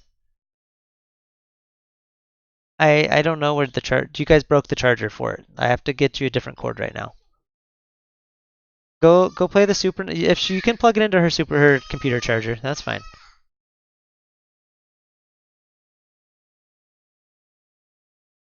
So I mean, I really could just force all data types to implement this lerp function, right? That doesn't help me with the built-in types. For the built-in types, I can do a static for these do this. And then I only have to switch through the built-in .NET types. And then for everything else, I can have this lerp interface. And then all I have to do is cast it to an iLerp or whatever we call it. I wonder if that'll be the cleanest. Handle default built-in methods automatically. This is cross-platform.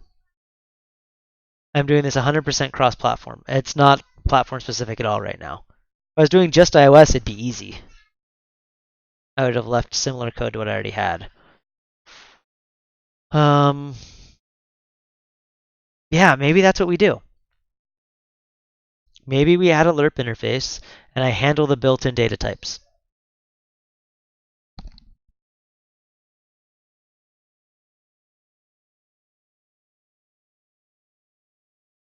Wait, again, if I do that, I'm still going to have the boxing unboxing because I have to cast it to. You can't use generic types. Yeah, well, it's not going to solve the issues I have.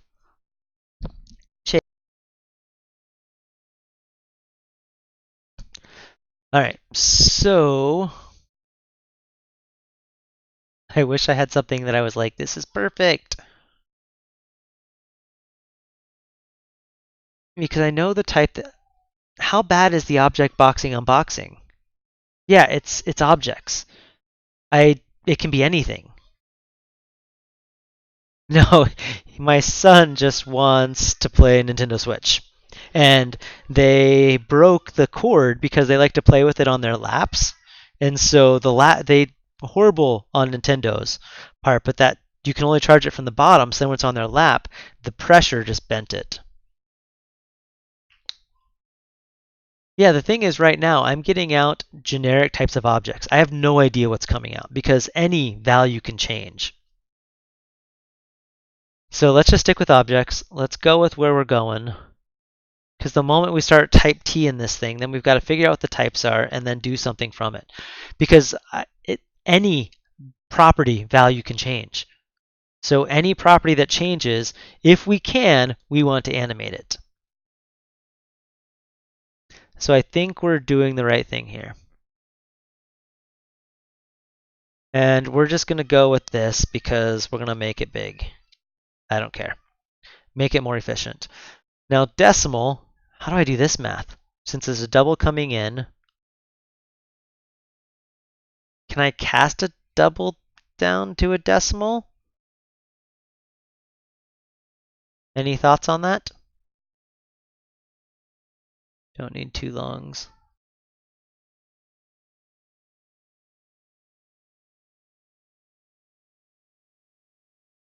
And let's just say there's a lot of uint stuff as well.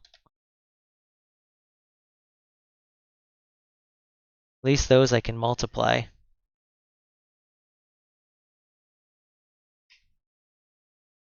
Well, it's not yelling at me saying I can't. I know. Do I need to do them all? What's your guys' thoughts? No, int should be fine though, right? I shouldn't have to do int 32 and int 64. Int should do both, as long as I'm doing int and long.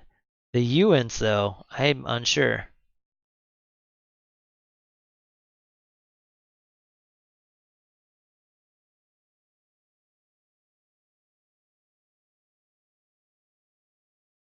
Yes, it is, but then we have long, which is the 64-bit one.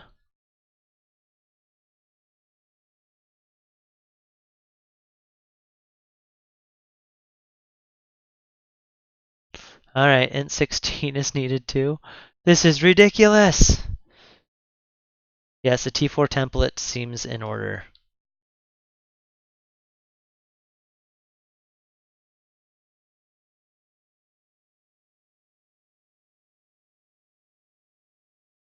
Why is it telling me that's not needed? Name can be simplified. Short. All right, it's telling me to use short. Same difference. Byte should be done.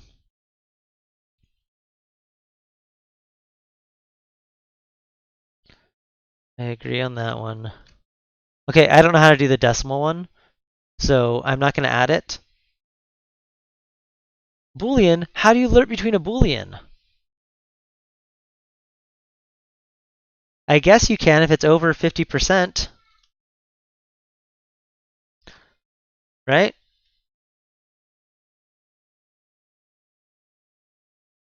Yeah, that's how we're going to do it.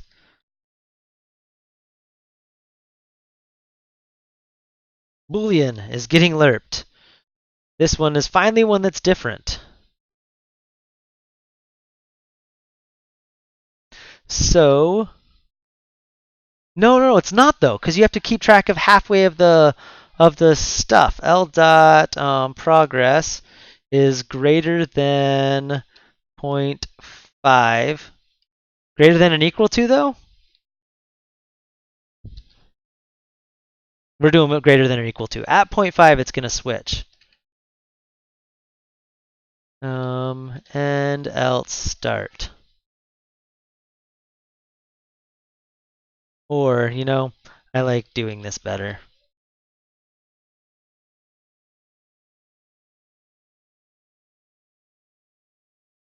Hey, you can do that all day long. That's why I'm allowing you to do this. And it actually wouldn't be hard because you could, yeah, you can do it. I'm not worried about null. If it's null, it's null. Not my problem. All right, we're sticking with these for right now. Color's the one I actually want to do, so let me get to color. You're back.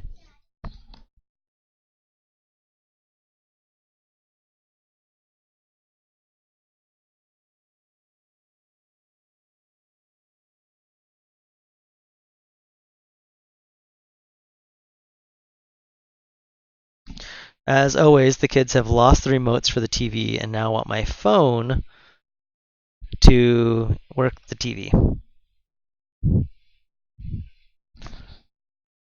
All right, we're going with this.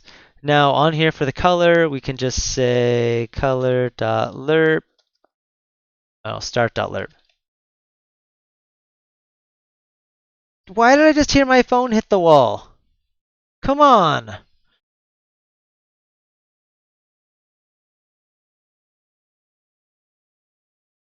All right. And we'll just put that in there.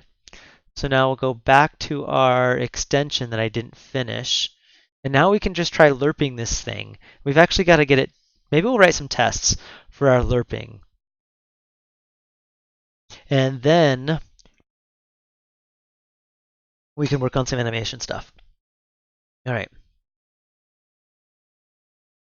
R equals color dot R. We are going to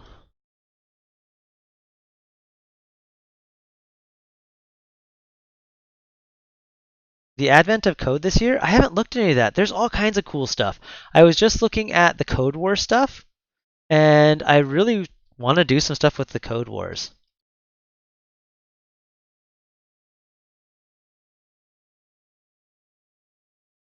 Do they have C Sharp? Advent of Code. About. I should look into some of the stuff. I really like the Code War stuff, and I was watching somebody doing it the other day, and you can choose any language you want, including C Sharp, and that was really exciting because I like C Sharp. Doesn't tell you. Oh, JavaScript, Python, and okay, JavaScript and Python. I could do that. I prefer JavaScript more than Python. Yeah, that's how the what was this? Code Wars. Is this the one I was looking at? It was yeah. This is the one I was looking at the other day, where there's a bunch of these that you go through and you can choose your language to do it, which was pretty awesome. But yes, easy. And of course, it's going to start out easier. But yes. Oh, that's cool. So yeah, I was watching someone do some of these on their live stream the other day. It was Ninja Bunny was doing some of these, and I'm like, oh, I really should do some of these. It just looked like a lot of fun. It'd be fun to like, I don't know if you can do it to where you're like racing someone else. That'd be fun on a stream. Have like two people racing. Yeah, I prefer doing in C sharp. So if I can do it in C sharp, even better. All right. So now what we're gonna do here is the inline function stuff equals. I'm trying to remember that syntax. Inline.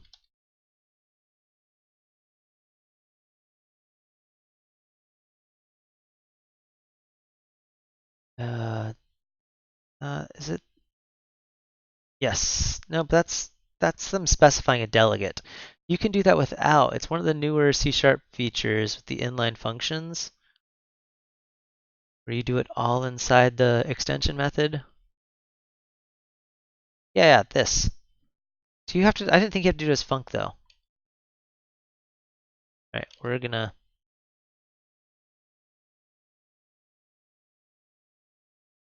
I didn't think I had to do it this way. Func, float, float, float. I don't know. Double float. It's just type it. Okay, I didn't think it was. So if I just do, so I would just do it like normal. So I would say float start float end double double progress um, I thought I had to do something else on this float um, lerp. Is that really it? All right, start minus end. Do this puppy again. Start minus end times progress plus start. No, I can't do. I have to use braces.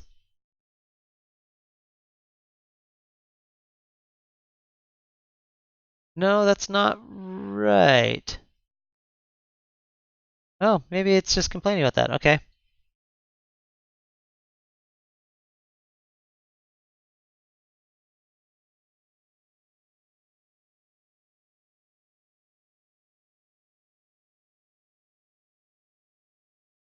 I know. Who uses braces anymore?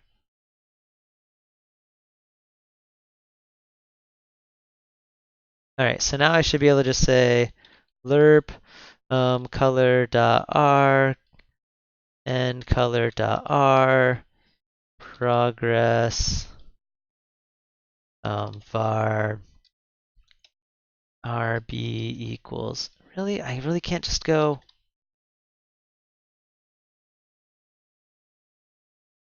It lets me. It let me. It was that I have the warnings, and since it was never used, it was complaining.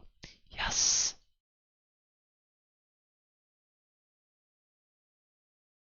E, let's do G, and then alpha.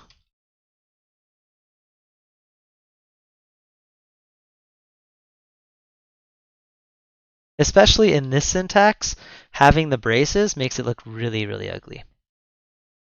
All right, so now we can just do return new color and RBGA. All right, so now we can lerp colors.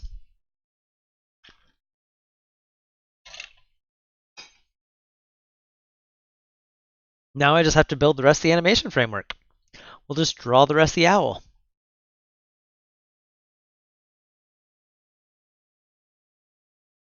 All right, I like that. Animation tick. So now that we have this easing, we should be able to do lerp dot. I'm going to change, like I said, we're not going to do this as a dictionary. The reason is there's built-in typing stuff if I use the registrar.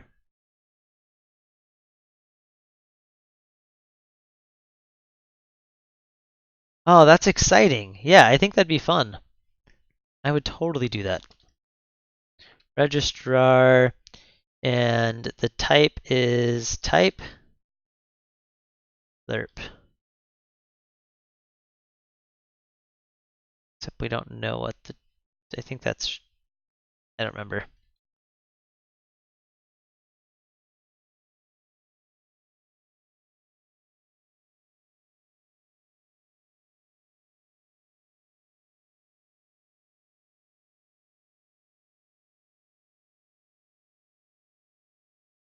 I can't do that type of setting up though.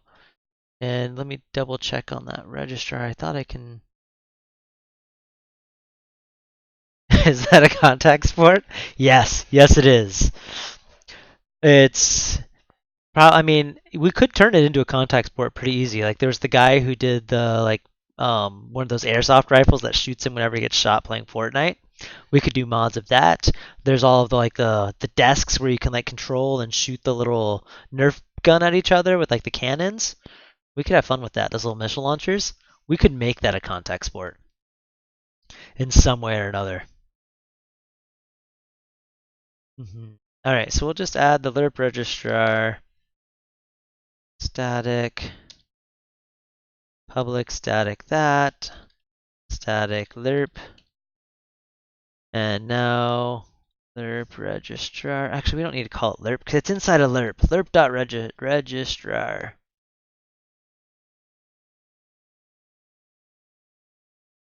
The registrar is meant for types, though.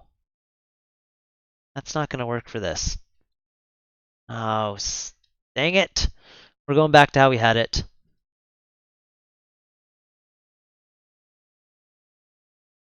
And then we're going to borrow some code from the registrar.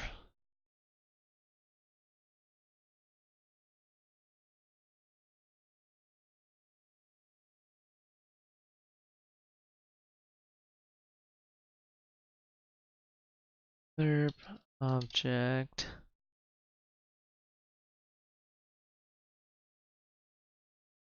I mean, actually, we might, to do this right, we need to know what the lowest common value is. I don't know. We're just going to say type. We're not going to deal with that right now.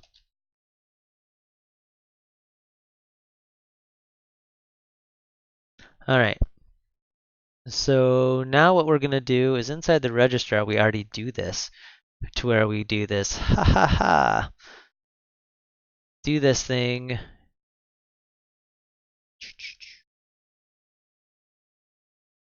Right? So now we say base.base types, loop them all because you want it in the backwards thing.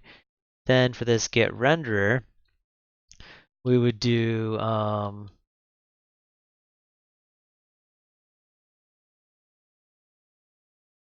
we might actually rename that. For now, we're gonna leave it as lerps.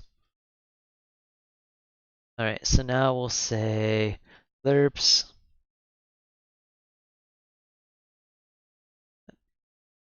lerps.try get out value key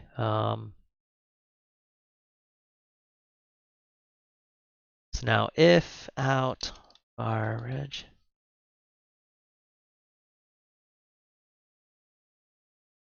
Now lerp.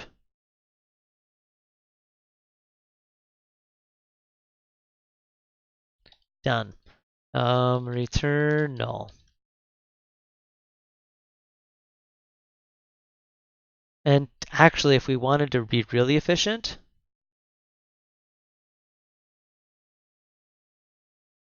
we would do this first for the type.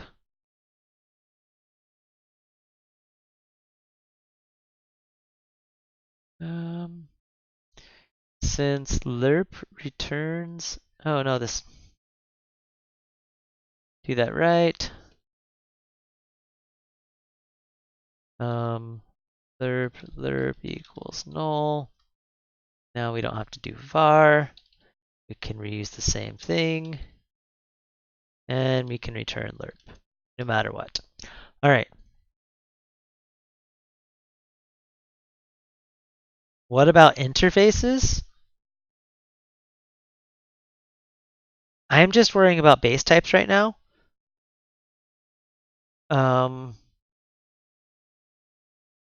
Are there any types that you'd want to lerp between interfaces? I just look at Xamarin Forms has never gotten this for interfaces and the registrar and how you replace views. It's always for base types on views. I know this is a bit different.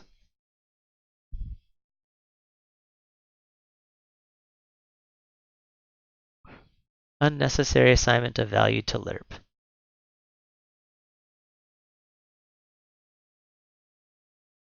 So it won't complain that I'm using an unused value here. All right, guess it won't. Do you see what I mean though? That's my, I don't know.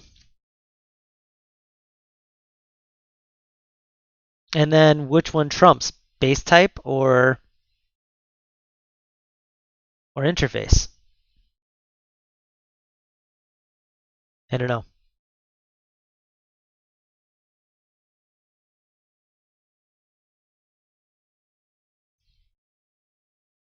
For now, I'm not going to worry about interfaces. Yeah, like which one do you do? How do I know which one to do? And it's not like there's, yeah, I'm not going to worry about that for right now. We've never had an issue with registrar on forms, so yeah. Lerp.get lerp, and this is going to be, all right, start, stop, duration. I wonder if I'm going to need all that. I will need start and stop once I allow you to delay, which I haven't built that part yet. Easing, we have that. Has finished.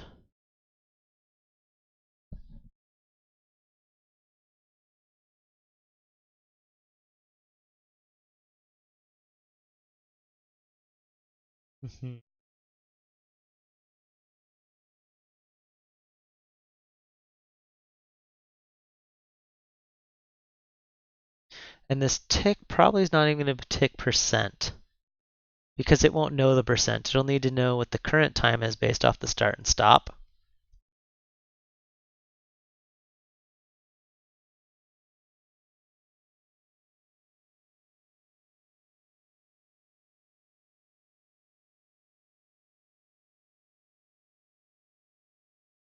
All right, so we're going to ignore that for right now. Let's public object.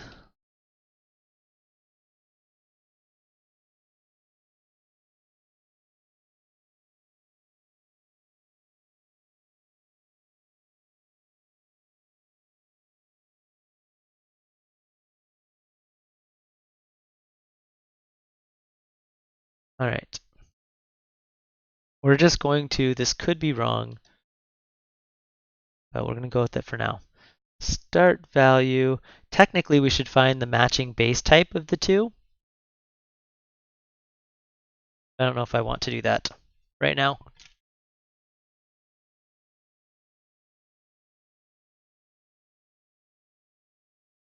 Right? Oh, well, that could be too much overhead. For now, we're going to assume it's the same value. It should be. Yes, there's technically subclassing, which could throw this off, but we're going to go with this for right now.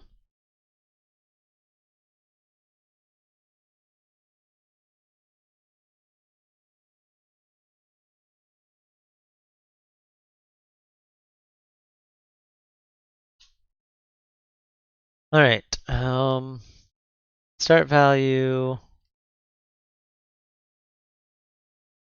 We'll just do value. Actually, start value could be null. Send. Ha! That's a good typo. All right, end value. Oh, either could be null.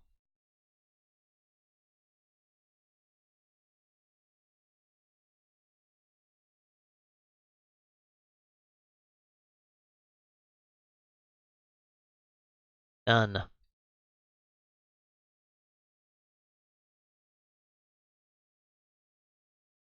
Equals that. Now we should save lerp actually. Lerp. So we're not looking this up.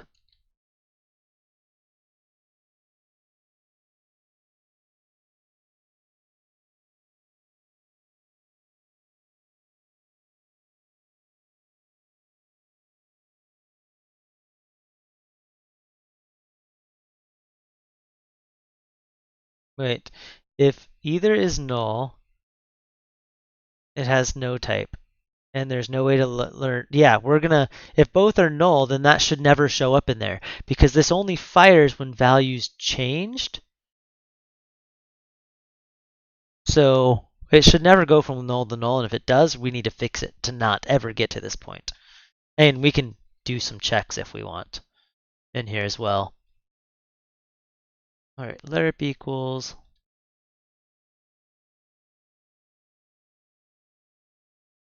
This should be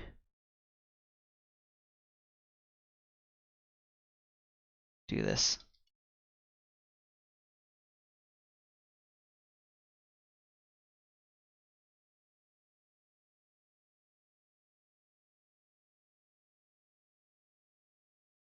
Good question. That's the lerper's job, the thing's job. They're not nullable. So what happens if you cast null to an int? Will it blow up or will it go to 0?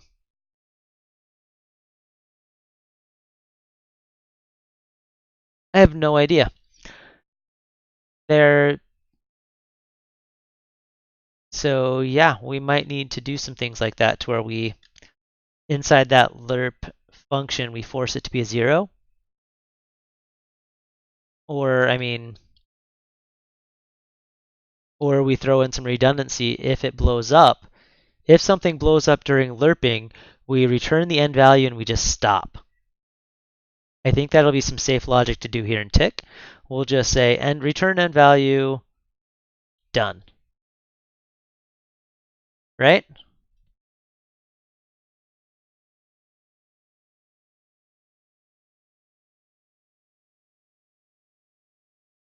Yeah, I think that's safest. Make it work for them. It's not all return lerp. Oh, I should do this right.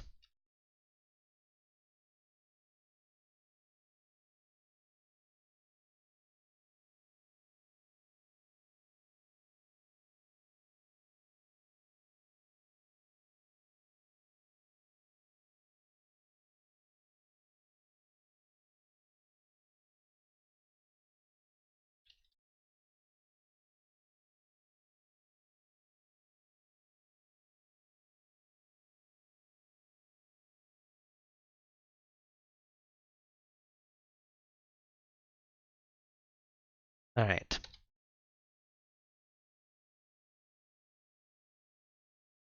Then we're not getting this thing all the time. We're caching it.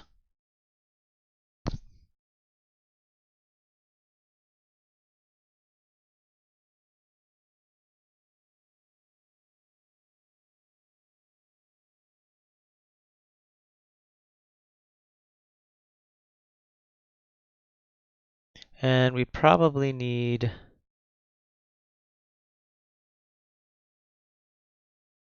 I haven't decided how we're tying these things in yet. That should be pretty easy to do, actually.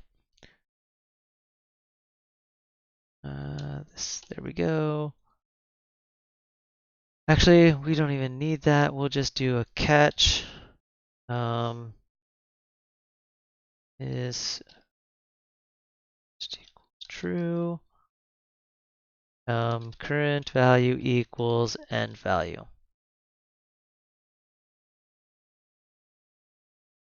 There we go. That should help fix a lot of that. If someone does something really stupid, it's just going to jump straight to the end. Did we do the logger dot error?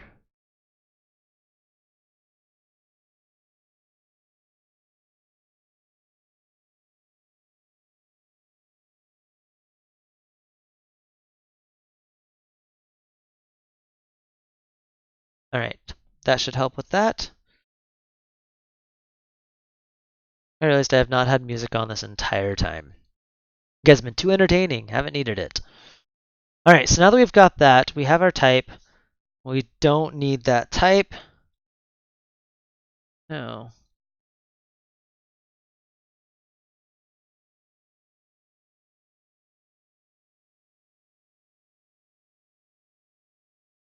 Lerp dot, actually. Sometimes what we have to do here is current value equals lerp dot calculate progress and then start value end value.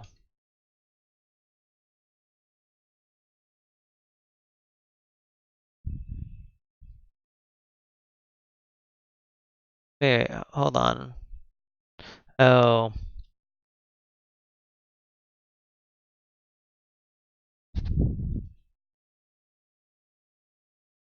All right, I think that's good though.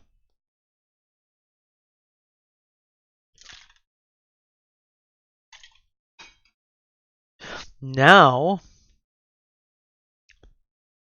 we just need to make this thing work. Let's write some tests. I'm all for some tests. We have no tests. All right, I don't have to make it use tuples. Yeah, but yeah. I like the tuples just due to the names. All right, but if I do a delegate, though, that's what we were talking about. I can do a...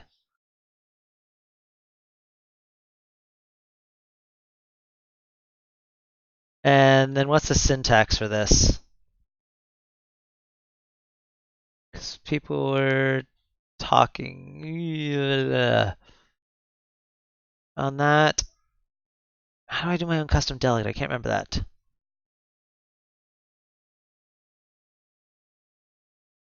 It's been too long. Is it just like a normal method? I just tell what goes in? Delegate void. That's what I need.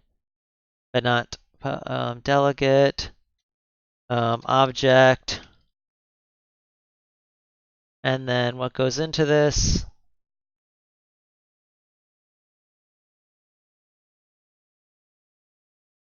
We are writing a real library, not hacked code. We can do this right.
Oh, fun. All right, sorry about that. There's craziness going on in my town with the snow. People are having fun, not knowing how to drive in snow, and accidents happening. Getting the update on what's going on in town. All right, let's get this fixed, and there we go. Now we're not getting any of the boxing unboxing of using the tuple. Thanks for that. Yeah, I was muted because my wife was talking to me, but I'm not muted anymore. I didn't want to stop copying and pasting because I could copy and paste while talking. All right, so now that looks better. Now we can write some tests. Tests. All right.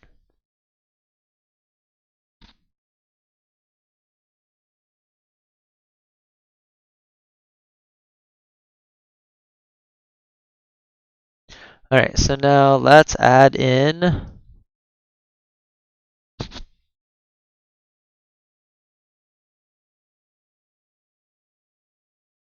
Actually, why didn't I name that?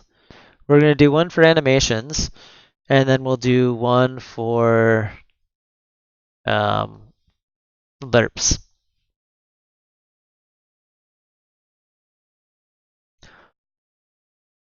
Too bad there's just like add test. Add a test file. All right. Lerp tests.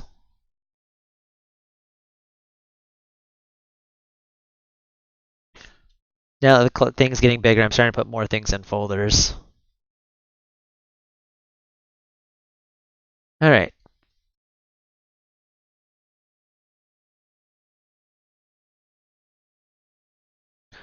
And I can't remember on this one. I have a base test.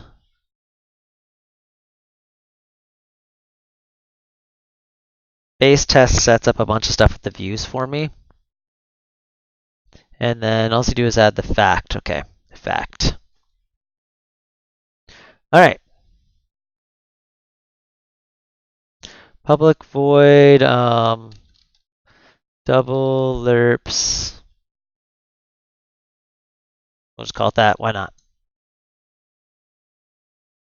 All right, so let's throw the fact in there. Oops, this one, X unit.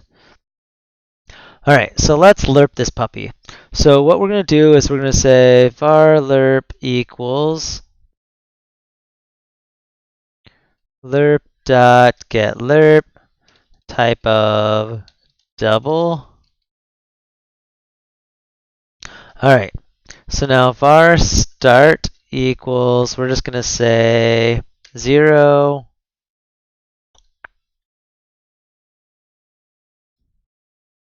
And var end equals 10. Let's just lerp from 0 to 10.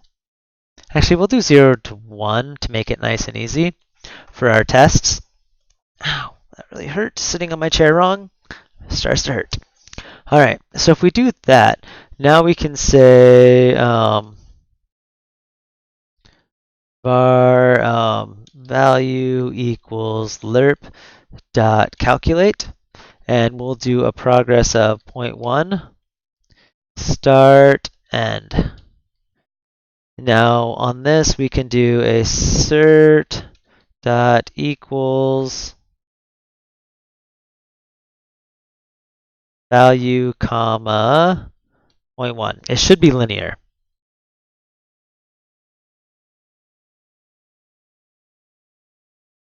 Why is that obsolete?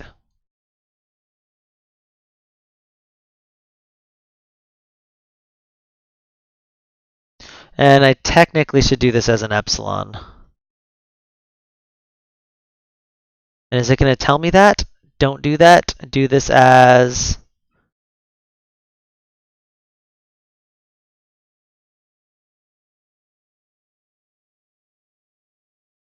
just cast it coming out. Oh, it's not going to yell at me and saying, don't do this. You should use epsilon.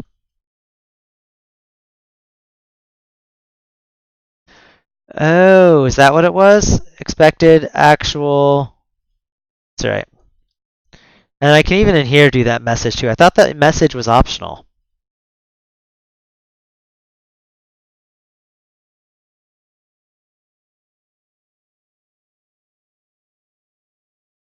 So I could do var progress equals 0.1.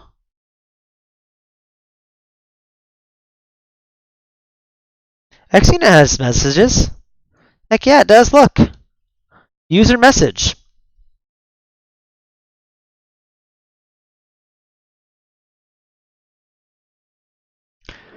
Alright, so now I can just do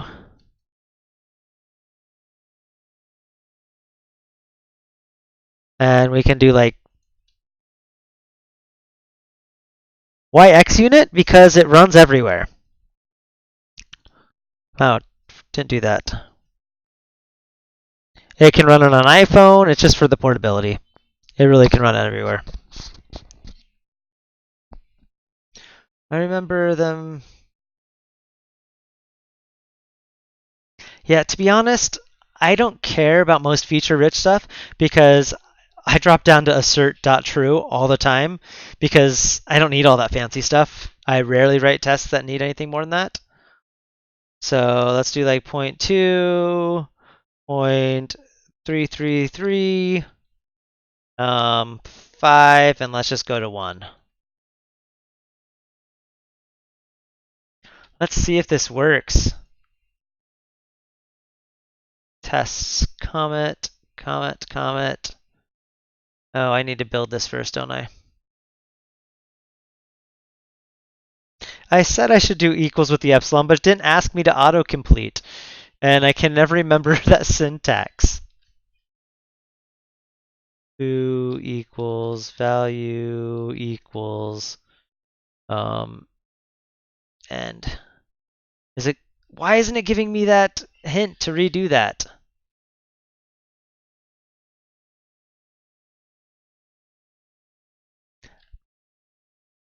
Fine.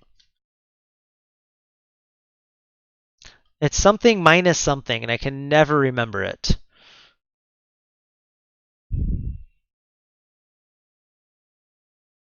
Yeah, but there's a shorter syntax than that.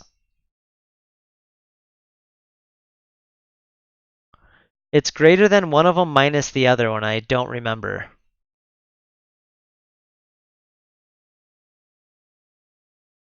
Yes, Xunit can run directly on a device. That's what's nice about it.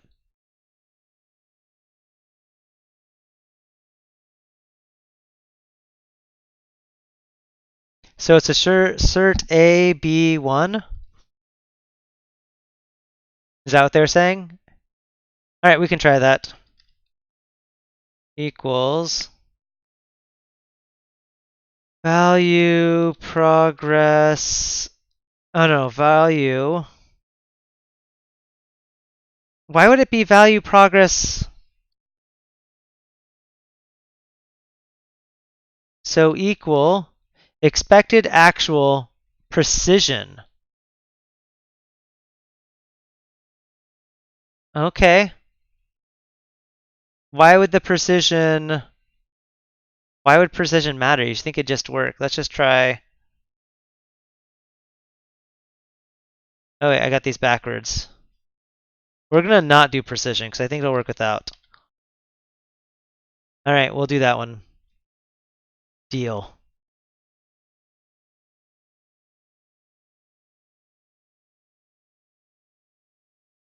So do you think I need to have something in there for the precision, or it will default to something sane? Why am I not getting my... I agree that's not. Lerp test. There we go. Yeah, I'll just trust the defaults. Let's just run this test. Uh-oh. Which one was wrong? 32 to double. Something we did in there did not work. Hold on. Invalid cast. Stack trace. This blew up.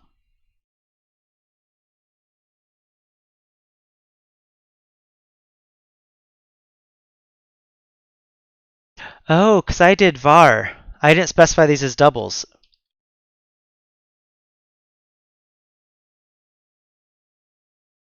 because 0 is an int. Had I done type of start like we were doing inside of our actual code, that wouldn't have been an issue. And those ran. It goes back to the boxing. Since I did var, but it worked now. Yay, doubles alert. All right, let's try color. Although I don't even know what color should be. I'd have to manually calculate. Actually, I'm going to AFK for 2 seconds. Be right back. If I'm not back in 5 minutes, just wait longer.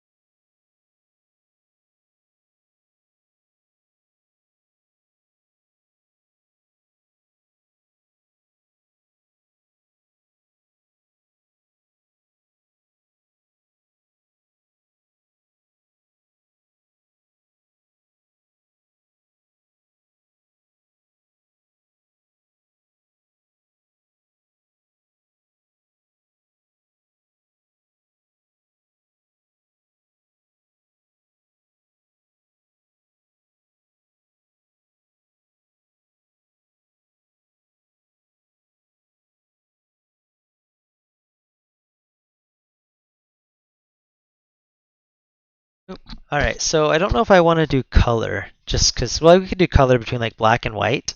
Could it be easy to tell the shades of gray? Let's do booleans. Come on, caps lock. Why is my caps lock not lighting up? There's a light on it, and it's not actually toggling. That's weird. All right.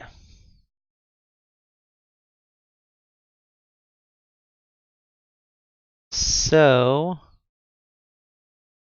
I know this is wrong, but we can change these towards like start.getType. That way this will be right.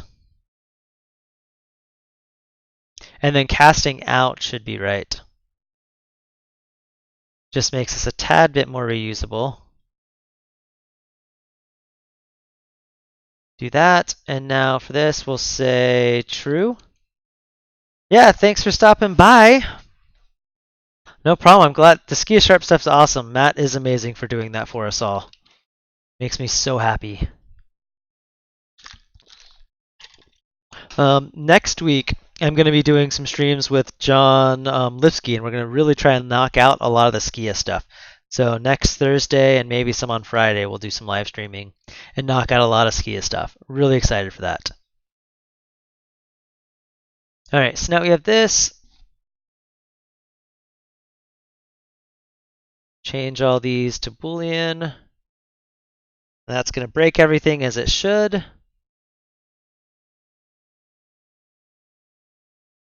And at this point, it should switch to true, true, 0.499999 should be false.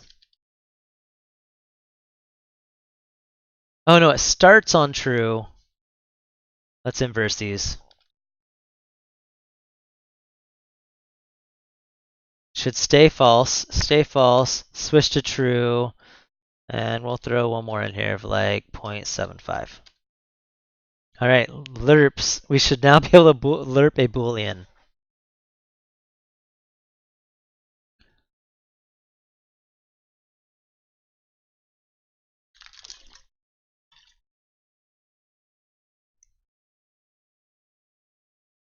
See what it does. I should have refilled my water while I was up. Oh well. I can't stream for too much longer. All that family stuff. And I've got a snow plow still. I've not plowed my driveway. There's like over a foot of snow out there. It's insane. All right, Booleans worked. Yay! All right, animation time. This is where it gets tricky. And for animations, we're going to want to use linear because I don't want to do the math to figure out. We're going to assume that all the easing is right. And we're just going to use linear easing because I am way too lazy to build those things out. All right, so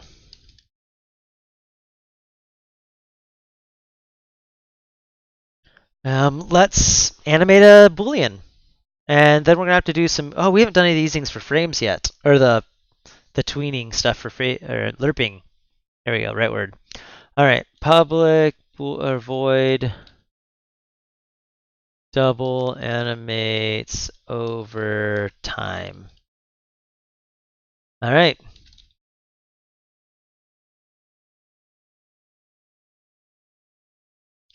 Now animation dot tick passes in a percent, right?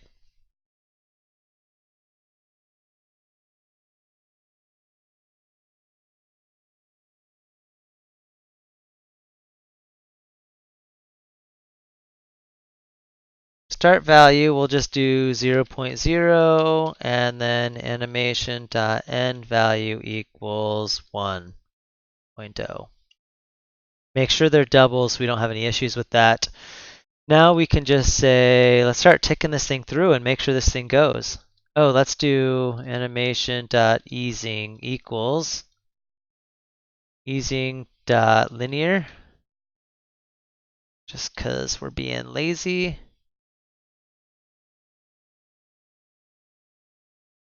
All right, so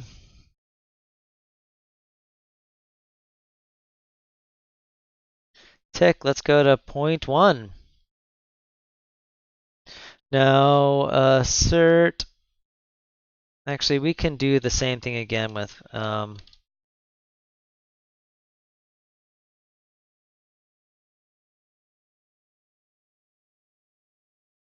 we can drop that down.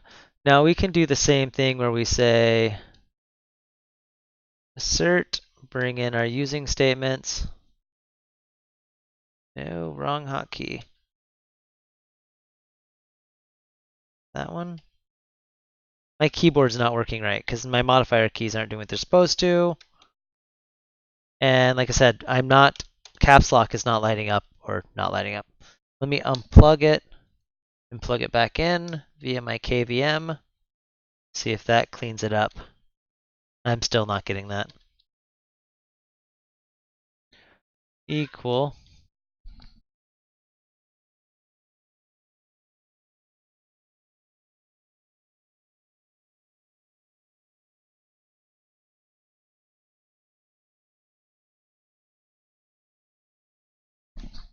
All right, current value, progress. We'll just go with that. Because now, based on that animation, it should load all the tweening stuff and just do it right.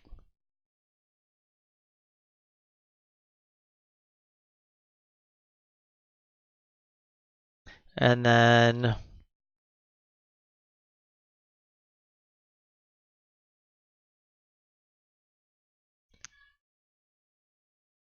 five. And then we still need to do like the animation framework stuff that'll auto generate what the percent is based on the starting time and where we're at based on the last tick. All that fun stuff. Yay! All right, 75, and let's just go with 99 and do one more of 1.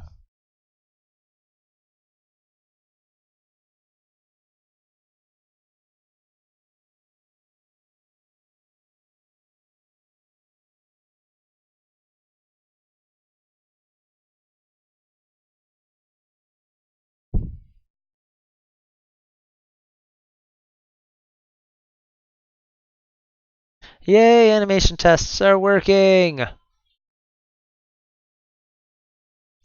right. All we have to do is actually hook in the thing that ticks and does this.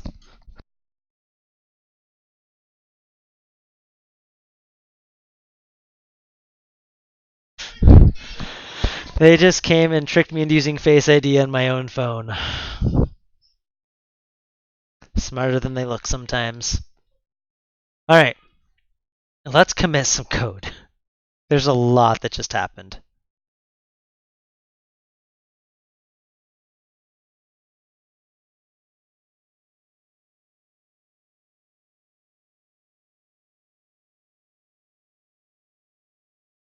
All right. Um,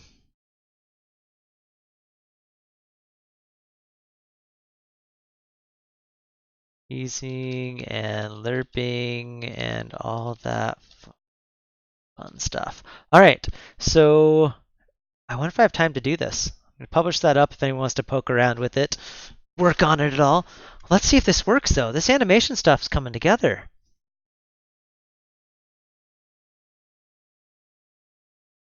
All right. So what we'll do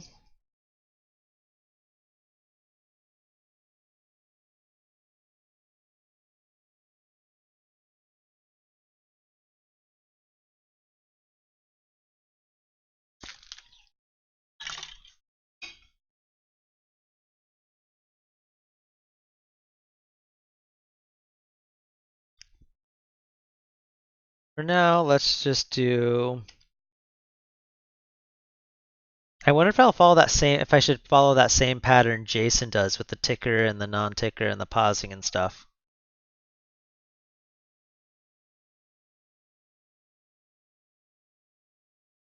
All right, let's do it.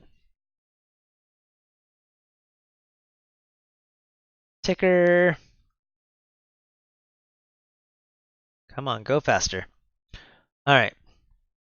So now what we'll have is public static void set ticker. All right. And we'll also have public, we'll just have,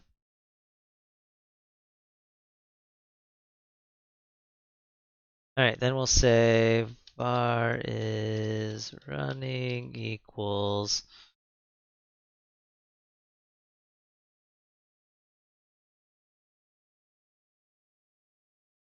that way we won't constantly be running this thing. Oh, that's not it. We'll just do,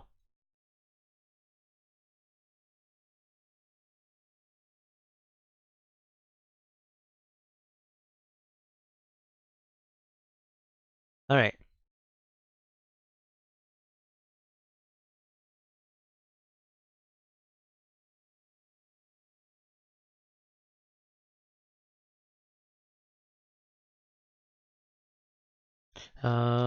Ticker equals ticker. Yeah, we can leave it as that's good enough. All right. All right. Done, done, done. And then we're also going to say if is running.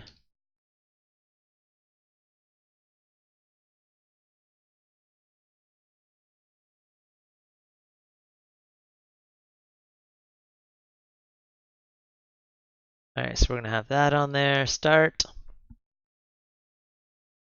And then we're also going to add an end.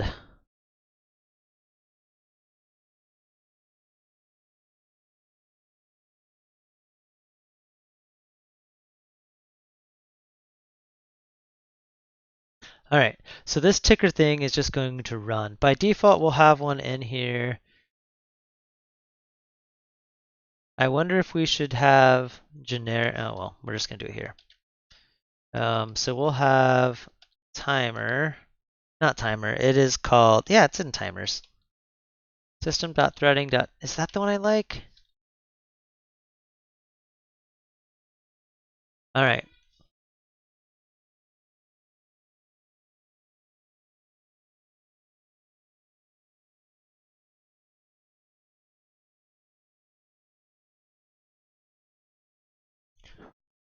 Um, I don't think it's system.timers. I think this is the one I like.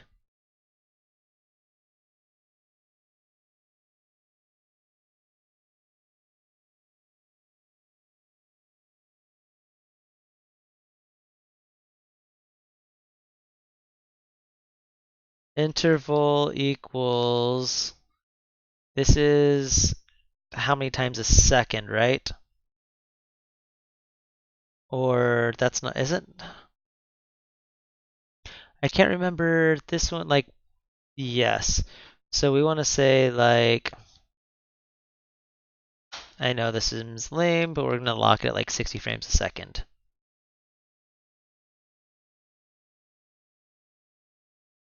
Right? And we'll probably let you specify this, right?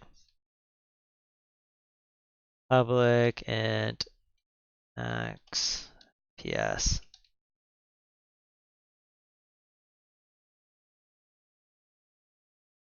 Done. Okay.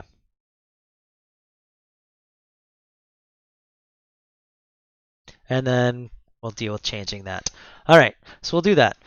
Now when this thing starts, timer.start, timer.stop, and then we're just going to change this to now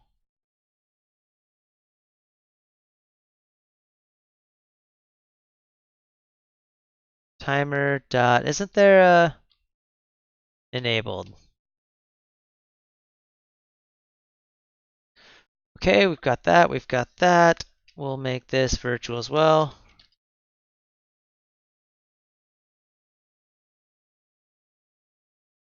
Everything's virtual, everything's virtual. All right, so now on this we have, isn't there a thing on timer for when it fires? It's like timer.elapsed. Yeah, there is.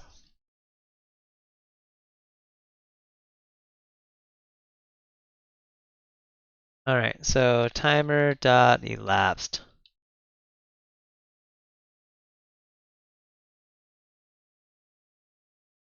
Done. That does that. This is just going to fire.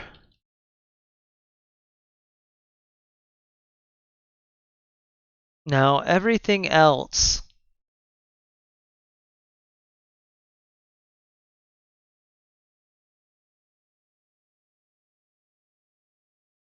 the question is, how much like a game do I want this to work for these animation frameworks?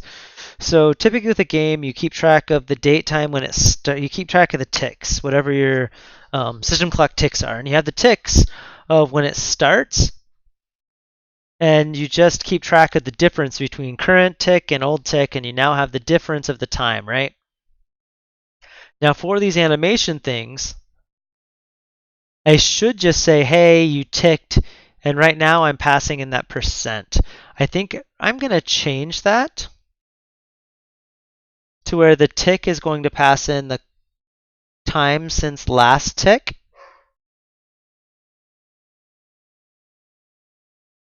And then everything can keep track of where they're at and what they need to do.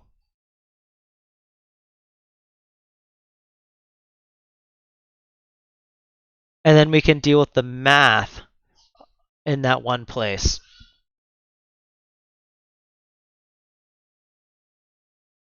And to be honest, we can even just throw that math in here. No, I'm not going to. I'm not going to put it in here. We're going to do that on the animation manager.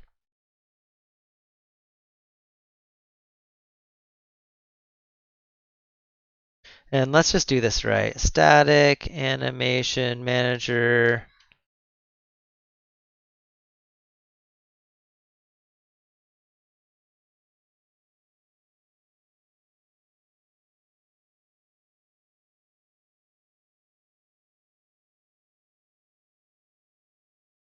That way we have one set by default, and we'll get this. The ticker comes in.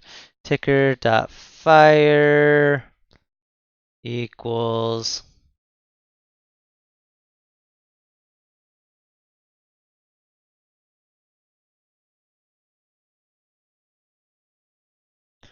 all right. Now long ticks equals 0 on static. All right, so now we'll do on fire. So now when this thing starts, which this doesn't need to be public, starting and stopping is going to be based on if we have any animations running. All right, so now on start, we'll say ticks equals datetime.now.ticks. Done. It's got more things to do, so we're also going to just say ticker.start as well, and then ticker.stop. That one's probably just going to be all it does. No. And let's do this to No, I thought I was gonna. Oh, we'll do it manually. Okay, these warnings as errors are kind of getting annoying during this phase of it because I don't care. We haven't, of course, they're not using it. All right, so our current ticks equals datetime dot now minus ticks. Oh no. Yeah. Equals minus ticks. All right. So now we're saying how long has it been? So now our animations, we're going to change that ticking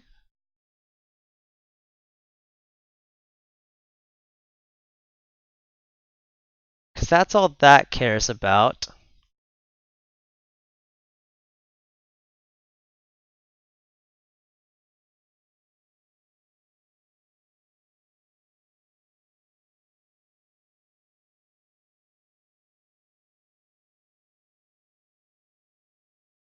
All right.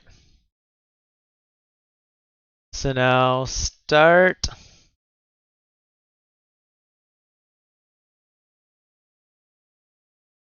ticks to seconds. What is that? Maybe we can just, actually, let's make this easier. Instead of doing that, we don't care. We're just going to say date time last update.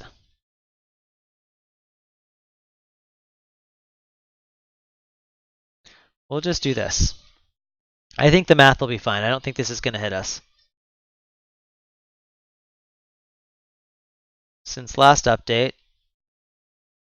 Oops. Ooh, whoa. Not ready to build yet. Not ready. So now what we're going to do is we'll just say last update equals now. Okay?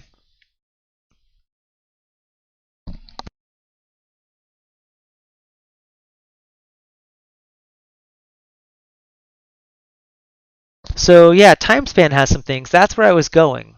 So then I can just say tick since dot total milliseconds?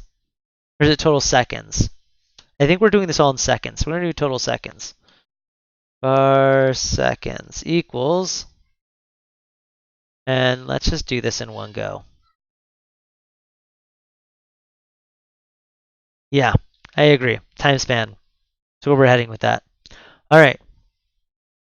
Perfect. So now this isn't going to work what I was just doing. Public void. I think we're going to call this one update. Oh, actually, let's rename this. Rename update, right? Because that's what really matters.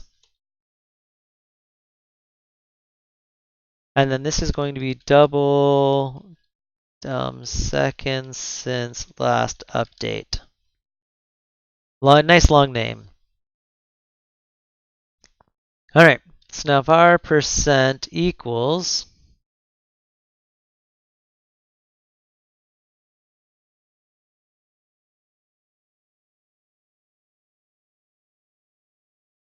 this might have way too much stuff on it.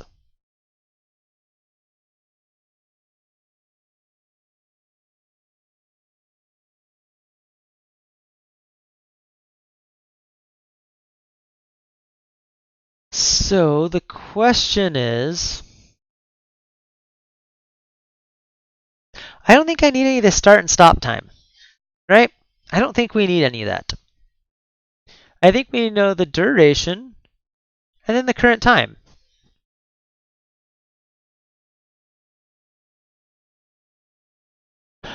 No, we may need to know start time. I don't think we need the end time.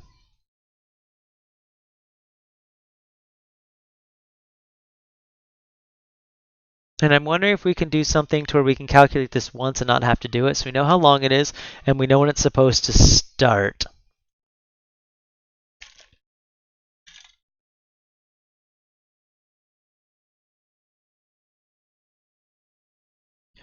I just don't know if we need two things. It's all right. The math should not be bad.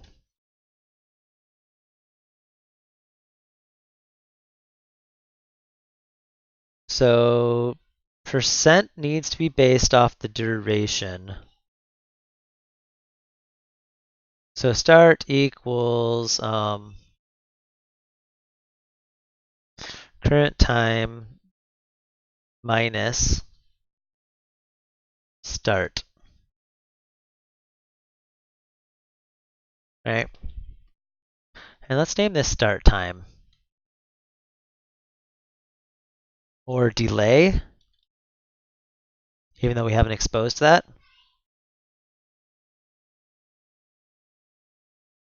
Start delay. Oops. How do I do current time minus start delay? All right, so now var percent equals duration. Wait, that's not called start. Yeah, that'll just be start divided by duration. Hopefully my filters are definitely taking out the kids screaming in the background. All right, so we'll do percent, does that, and then we'll do update percent. And actually, we should clamp this.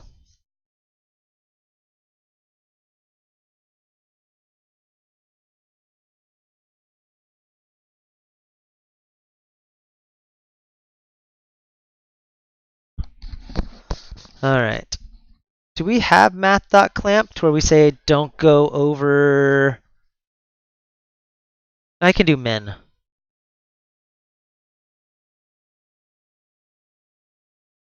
Math.min, comma 1.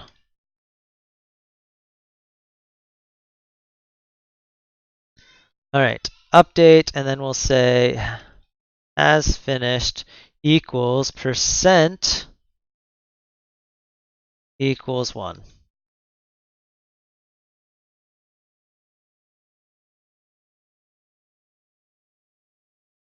All right, I think that looks good.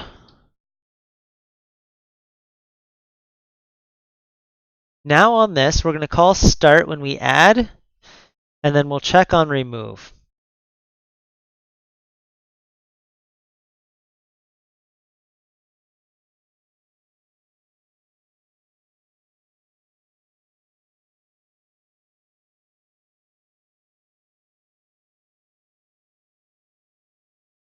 Actually, we're going to put it down here.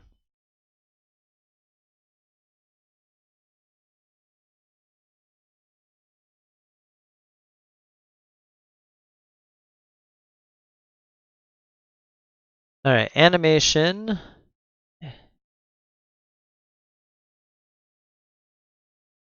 All right, we're getting there.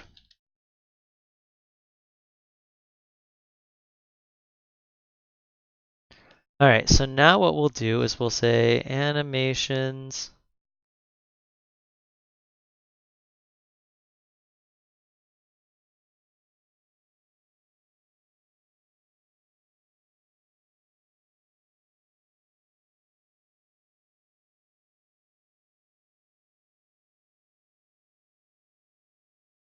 All right, and then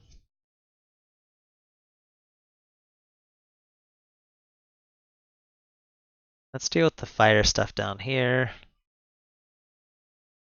And we're going to do process animations. To be safe, we are going to save these out in case, just for race conditions.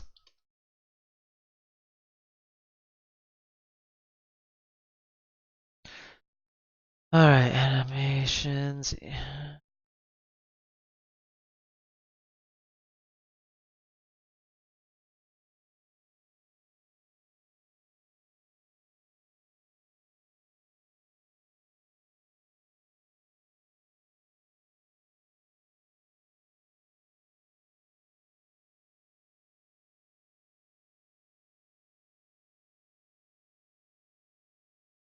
And then we're also going to want to do, actually this should be fine because we're not doing it to the same list we're working on.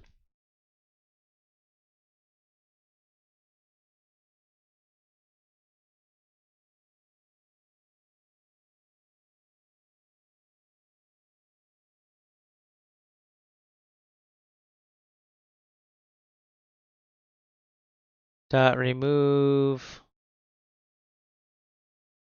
Now we're also going to do something else on this tick. We still need to tell this thing when this thing is actually happen.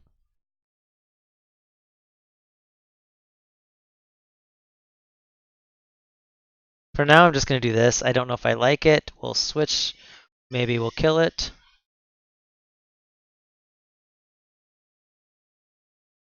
Actually, we'll do good helper dot run. And can't I just do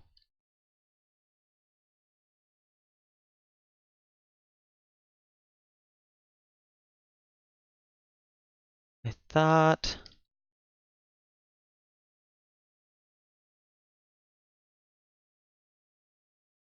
these are expecting it to be a task. Or I can just do the run on main thread. That's what I'm looking for. All right. That works. So now we'll always make sure we're on the main thread for when that value change actually propagates. Let's see if this builds, and if so, we just need to go to our extension helper, add them to the manager. Right, now once this is done, we'll say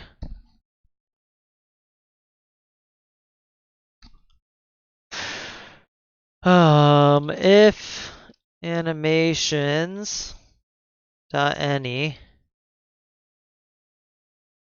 stop. No, I wrote stop. I thought oh, end. Start and end. Non-consistent naming. All right, let's see if this works. I'm getting so close.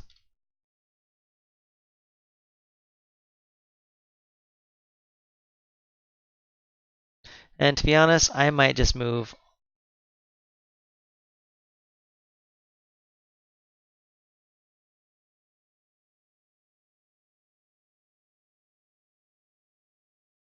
Now this does allow each animation to slow itself down. So we might switch to doing this just in parallel.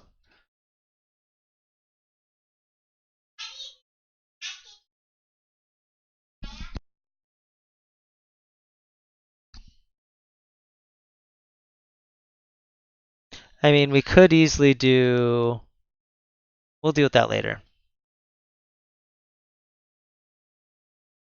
All right.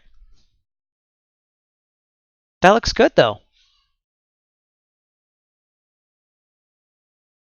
All right, so now let's go to our animation extension.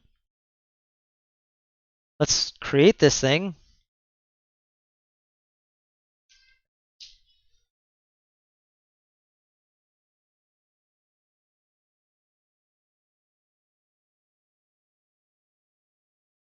All right, duration equals duration.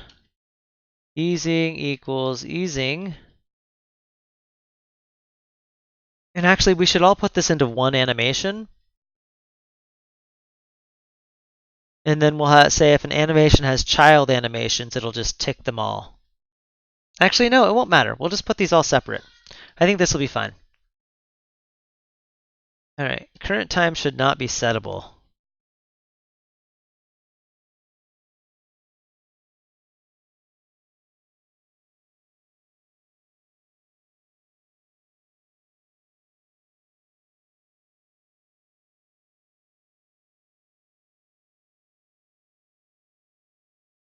All right, perfect, perfect. All right, so now that won't even pop up. All right, so current value equals um, value dot old value end value. I should probably name those start and end, not current. Values dot new value. Oh, right. That's right.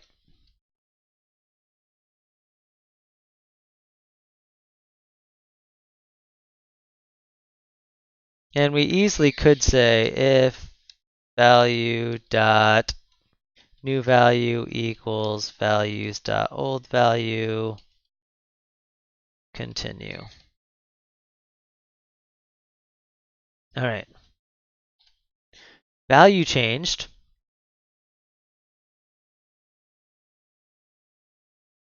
View dot, what am I thinking? View dot set environment. Key is property name, comma, animation dot, actually we're gonna pass.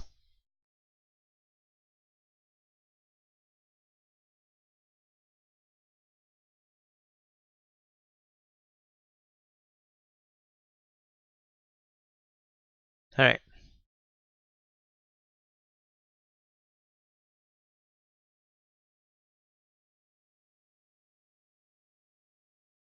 All right.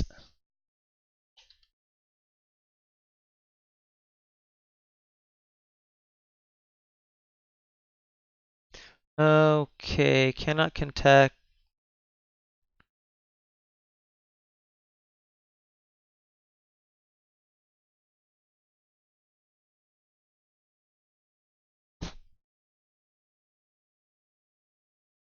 Key value. That's what I'm doing.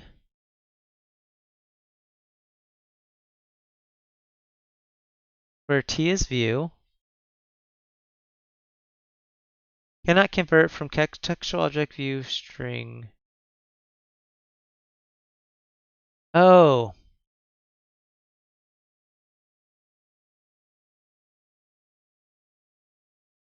right. And this should not be view. It should be,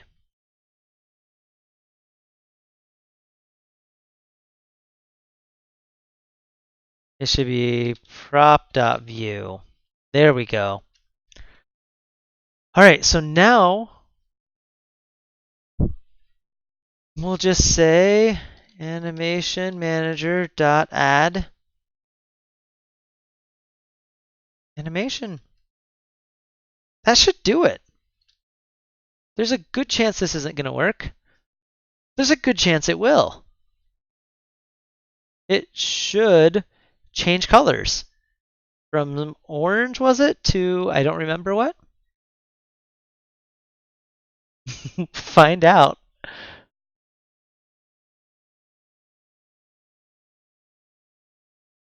Dang it!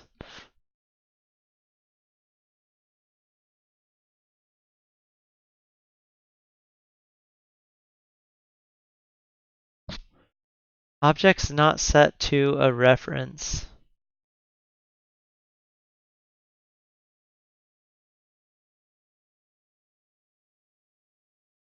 That is correct. That is a null object.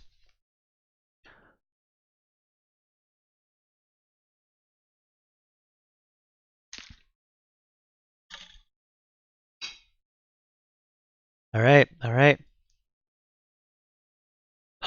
Is it? No, just my eyes toying with me.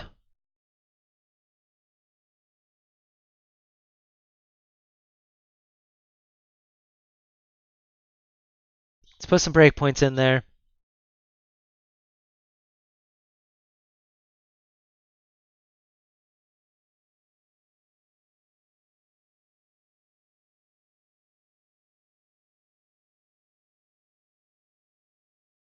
Okay, that's ticking.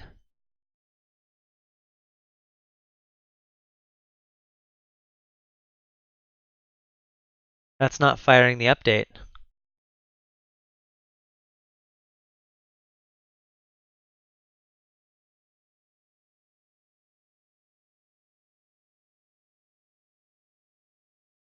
You know, I could be catching exception and not doing anything about it.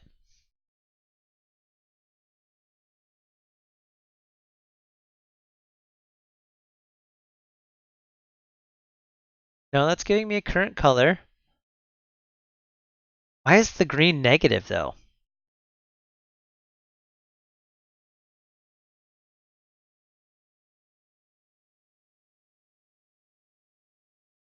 I need to do absolute stuff in there. But that shouldn't be the issue.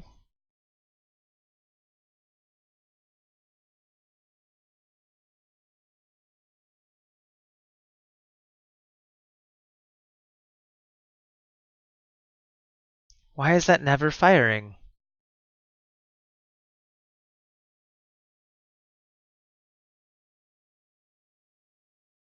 Oops. Let's try this. No, it's,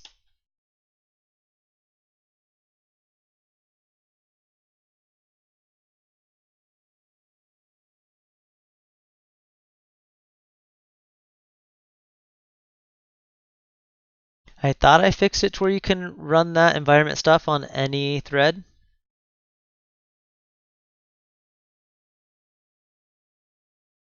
All right. So animation, sample, property, value. It could be freaking out from that negative.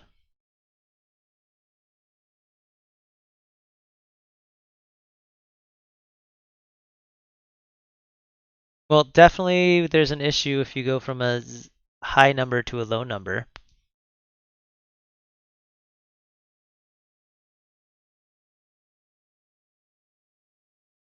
All right, let's add a new test and see if it's just completely broken. Show source.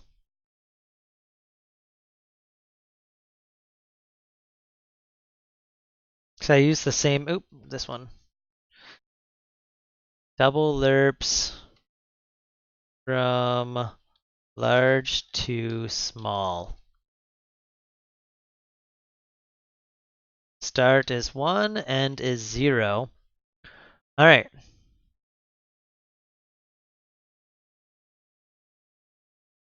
Expected is progress 1 minus progress.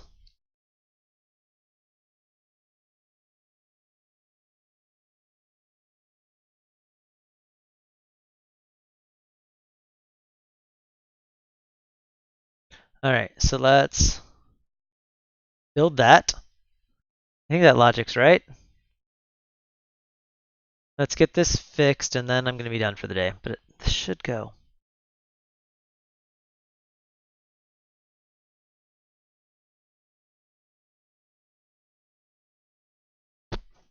Actually, let me do it in a random one.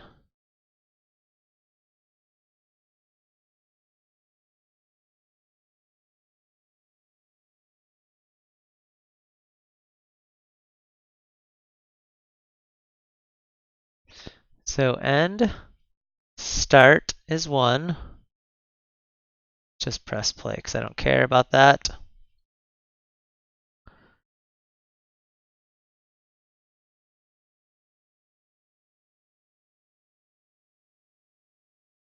Well, that went. Why did it mess up on my color? Let's go look at our color lerper. Animation extension, color lerping.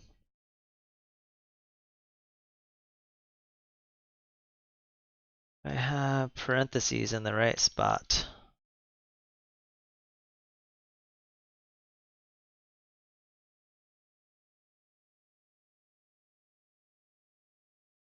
Really like to get this going. And then that's a button, right? Which should just do platform, Comet, iOS. I don't think this does its background. It doesn't have to, does it? Yeah, that does it from the view background. Oh, excuse me, sorry. All right. So if we do Let's just remove that for a second. We're going to click on the animation sample. Now that we're in here,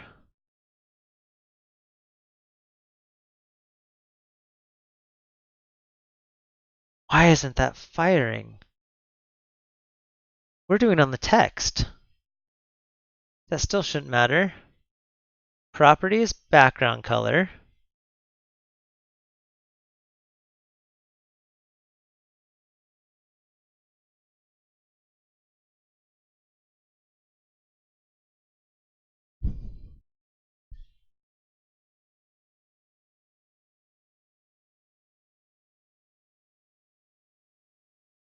So whenever that changes, that technically does view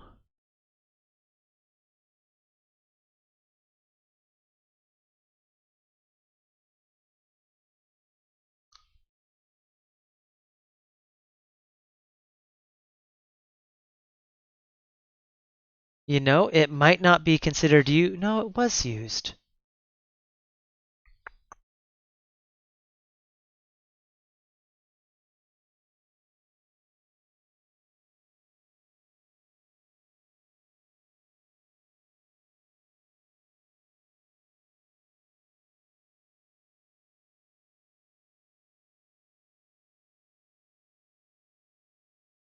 Yeah, look, it already makes sure it runs it on the main thread.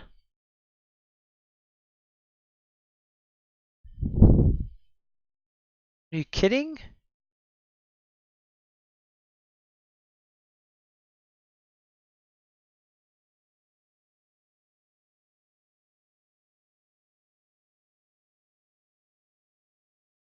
Okay, now it's oh. Is it something with my thread helper?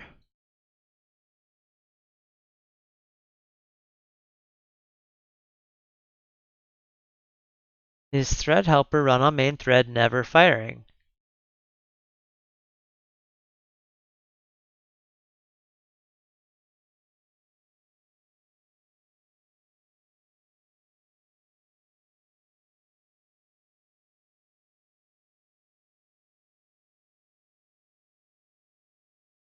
All right, I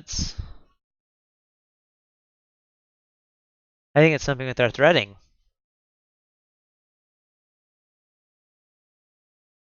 All right, so we're going to again click into animation. All right, so now go to threading.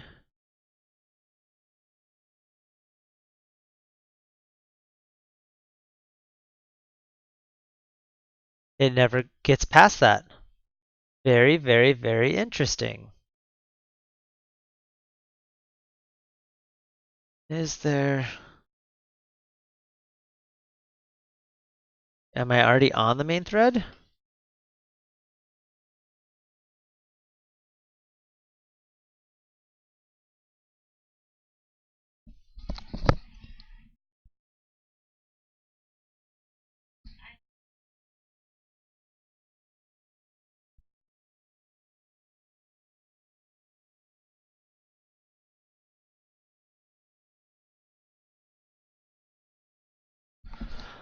All right, so there was an update on this library, and I don't have the latest. Let's update and see if that makes a difference. Make sure we're on...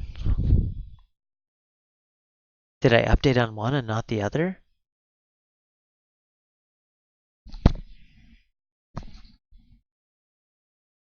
No, I only have it in the one. And the sample has it too.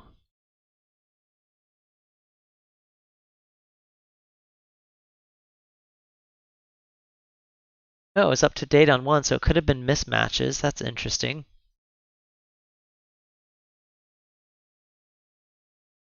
So my question is, if I'm already on the main thread, is that thing going to have issues? If so, I can handle that. Or what's waiting on the background thread?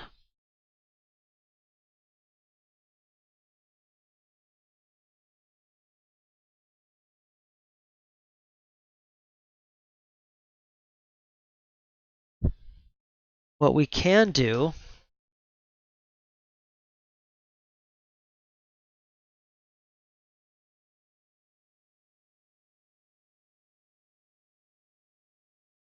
Let's fix this, make this work.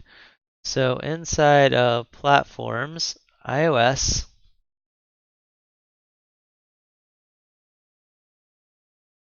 we do this.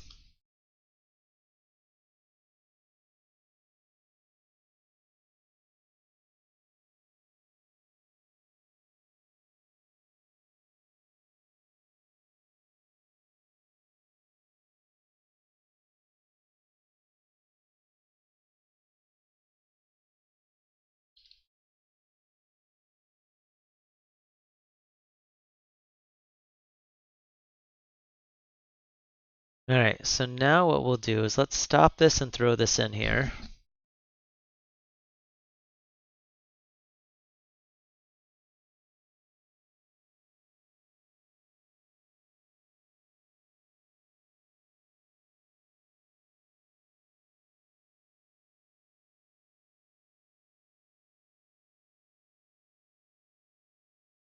All right, let's check that out.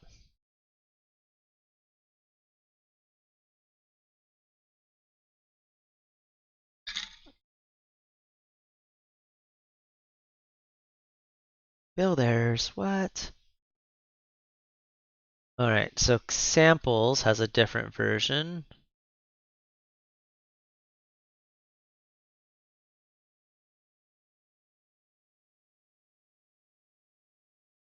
It's not added to Android.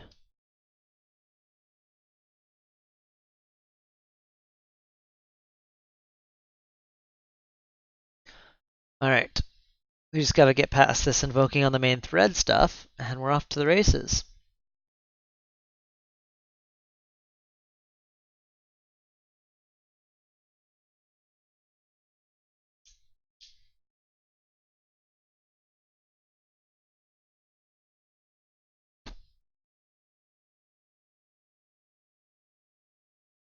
Hey,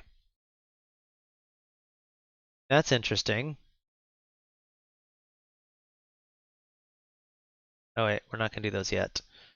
Let's click on animation,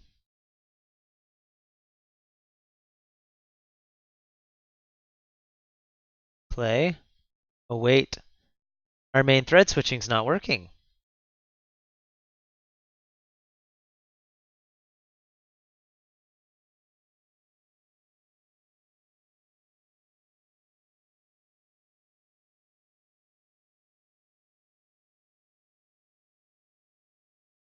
Oh, why is end?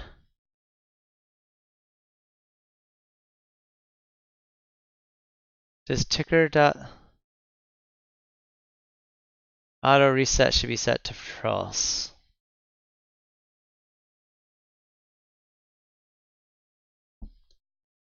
Right.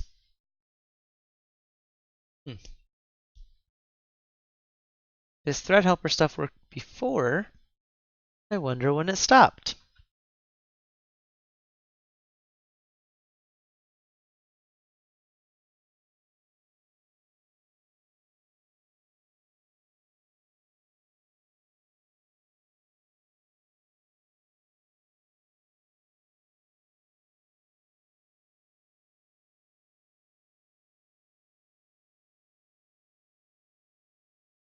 All right.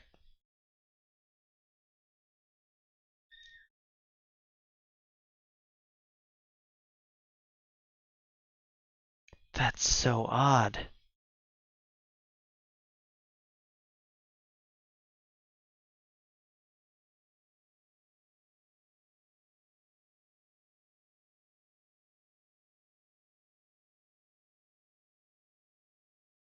That one passes in.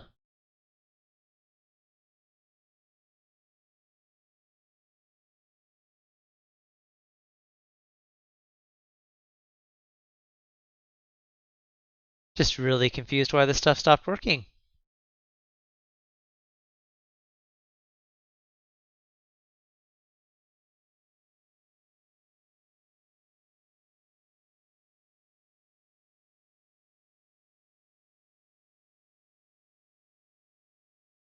All right, let's disable this for right now.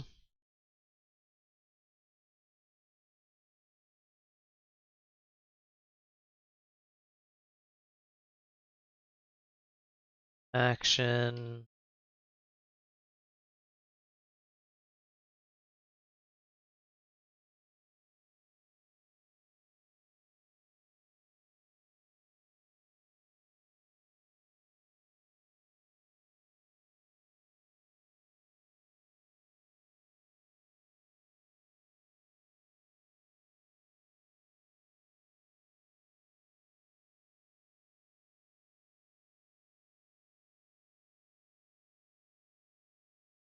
If fire on main thread is not equal to null.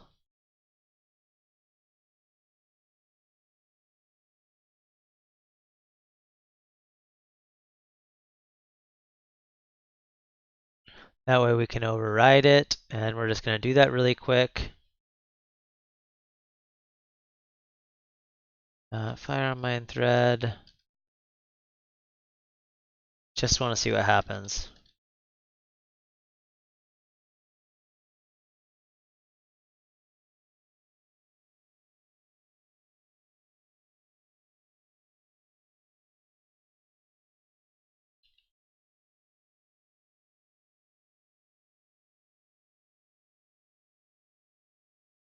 This is very odd stuff, guys. Very odd stuff.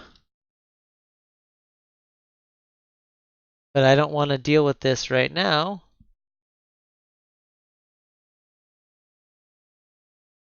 It's not the stuff I feel like dealing with. Alright, so let's try this again. Sorry, I'm muting some duplicate audio. Alright, animation sample.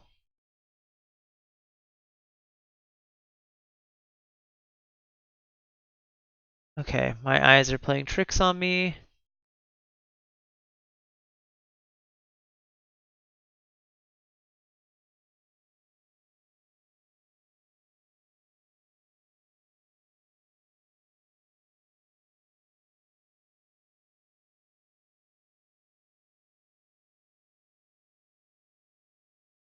Alright.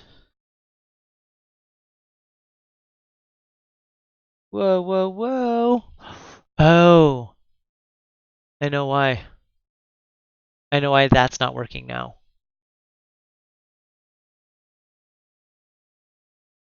Background color is an interesting one.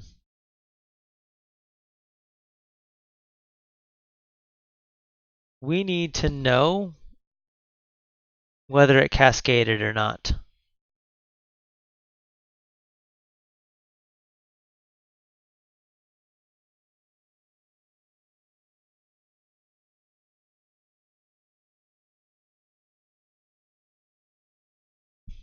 Because we need to pass that in when we set it.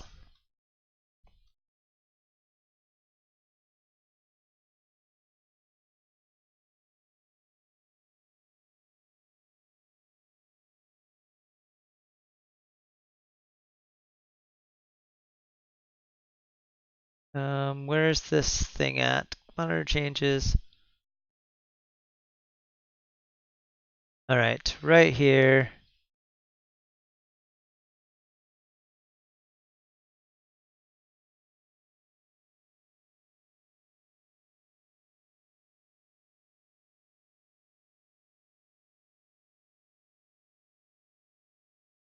Alright, fix that.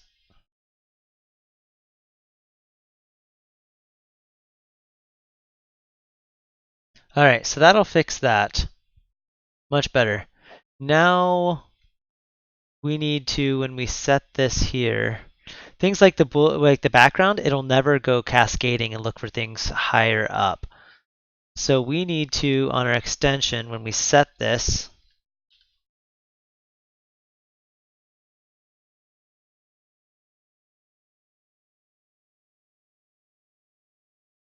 there we go.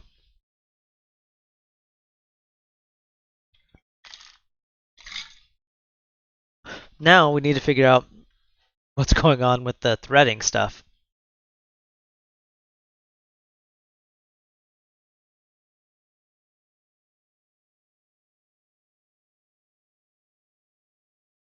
All right, moment of truth. Hey, it turned pink. Why'd it go so fast?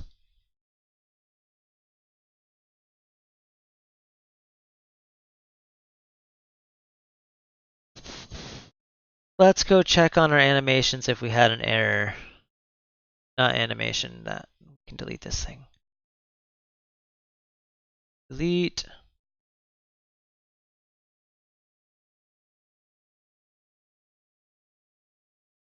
Let's go delete. This thing's all going away. Delete.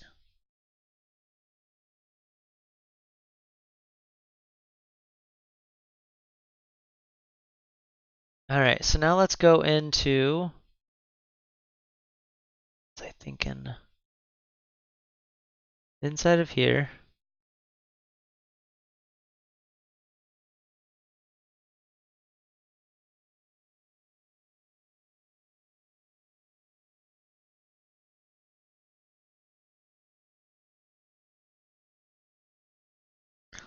Let's try something.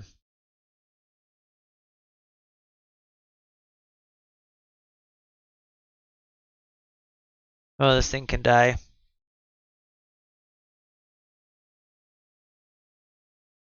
The Android's gonna need that gone too.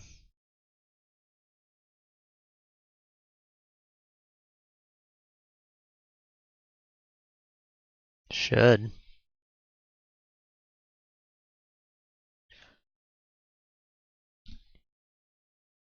Alright, let's run this again.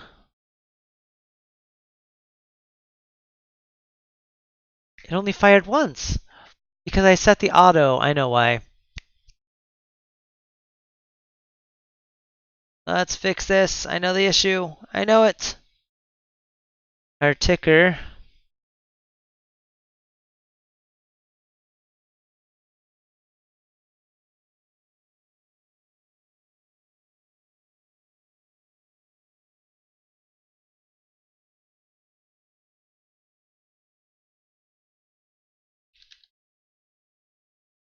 I think that's our problem.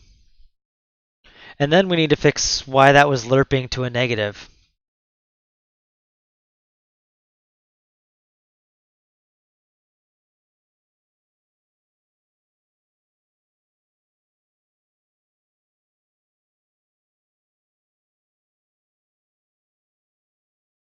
It's gonna fire more than once now.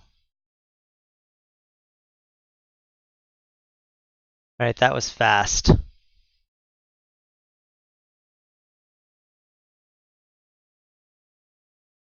It's animating too soon.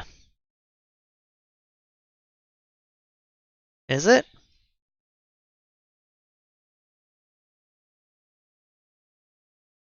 The color's definitely changing, just not animated.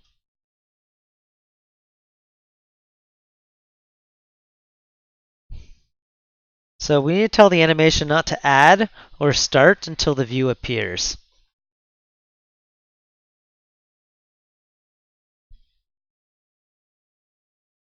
I think that's the problem, is the animation's happening too soon.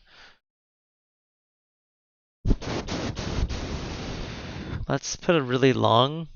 I thought I had it like 3 seconds. Sample.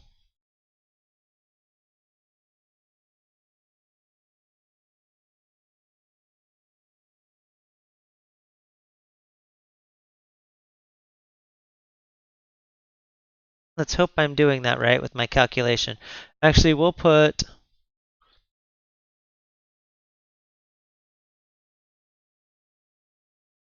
And then we can even call dispose on this thing when it's done.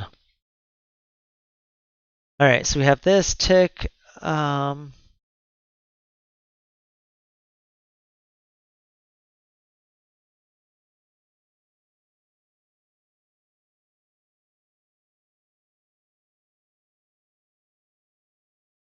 We'll say animation percent.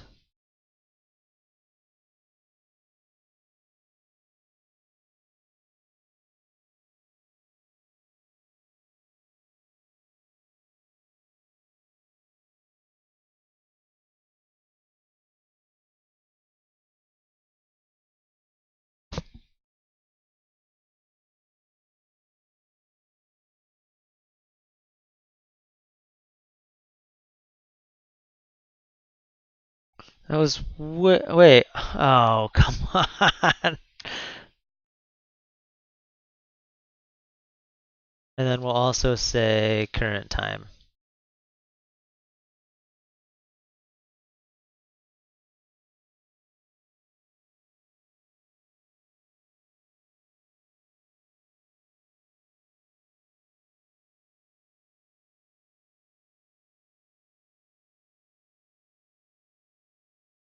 Try this out.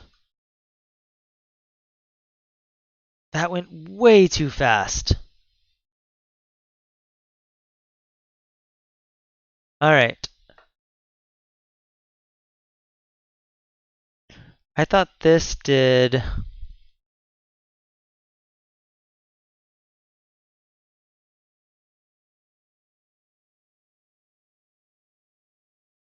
That was faster than 10 seconds.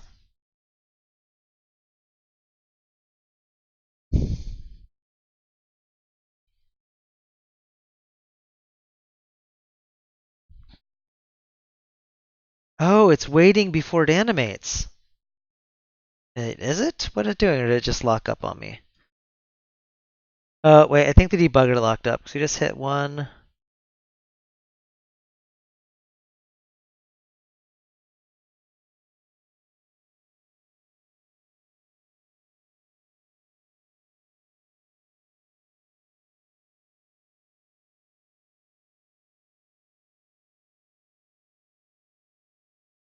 Oh, I should have just went back and forth instead of stopping and starting.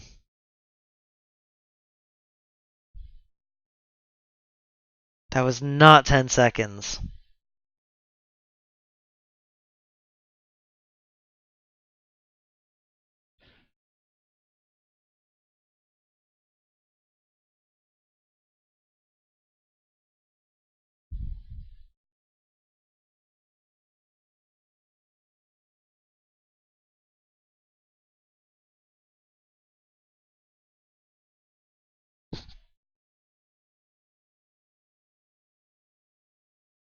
So our animation manager doing something wrong. On fire, datetime.now minus last update dot total seconds.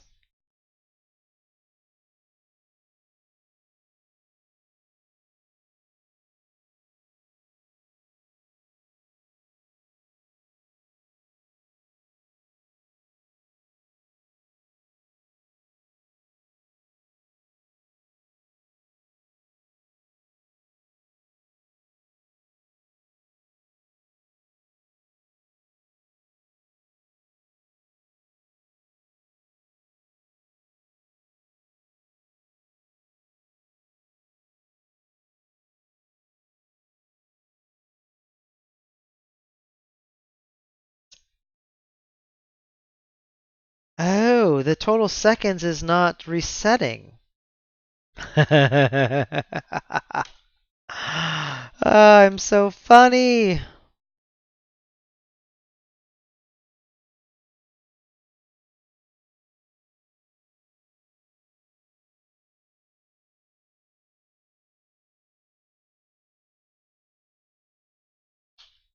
Just getting exponentially faster.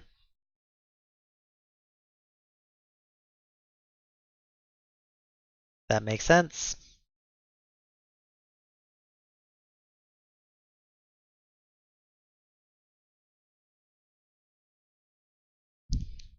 There we go. Is the color changing though? I think I have a problem with my lerp on color. Let's go check out our color lerping.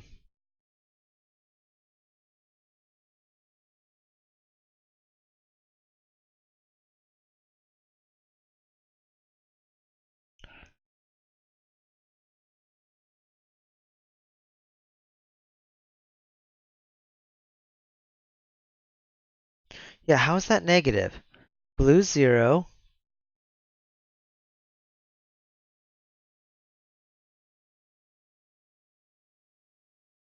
That doesn't make any sense.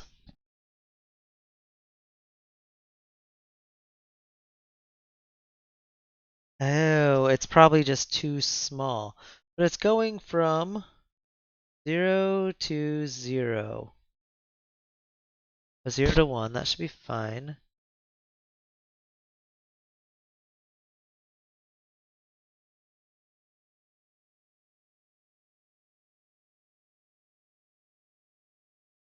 Let me uncheck that for a minute. It should be done now.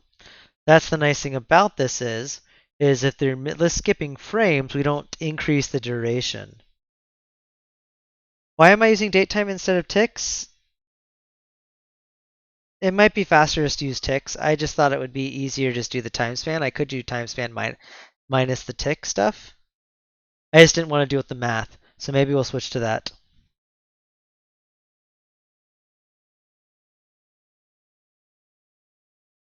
But I can do time span from 2 ticks though, can't I?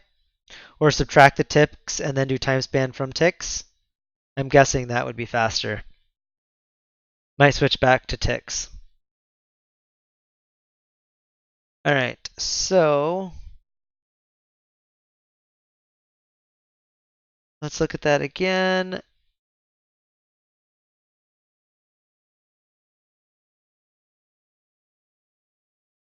One. Is it lerping these wrong? Because these are... No. Red is 1. Why are these over 1? And why is that negative?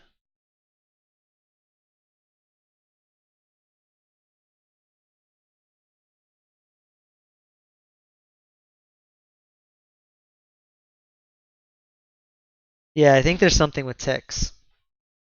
Oh, look at that. My question is, why is this lerping funny?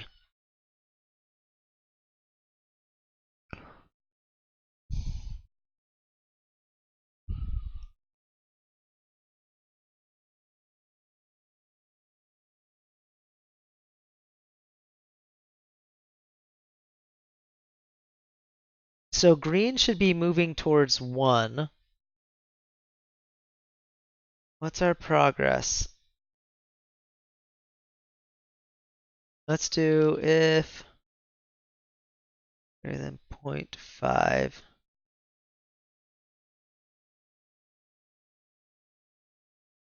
Favorite type of debugging here. So this way when we're halfway through it,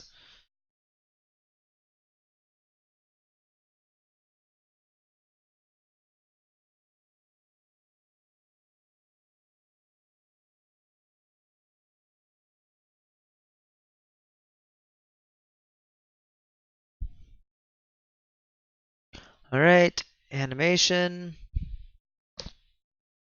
because that's not changing color at all.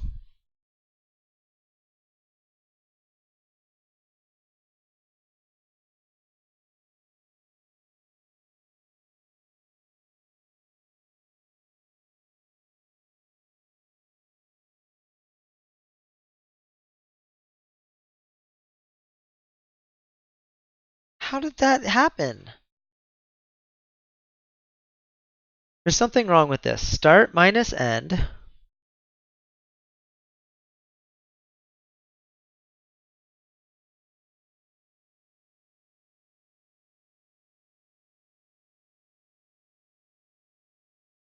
So on this one, the start is 1 to 0. So it should be at 0.5-ish, not 2. So let's do that math really quick. So 1 minus 0 times whatever progress we are. We're at 1 now.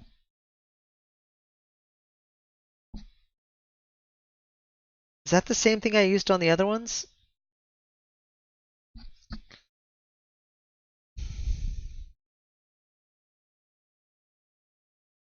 Is that math right?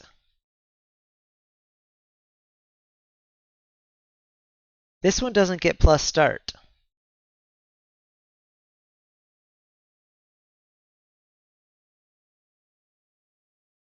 It should be end.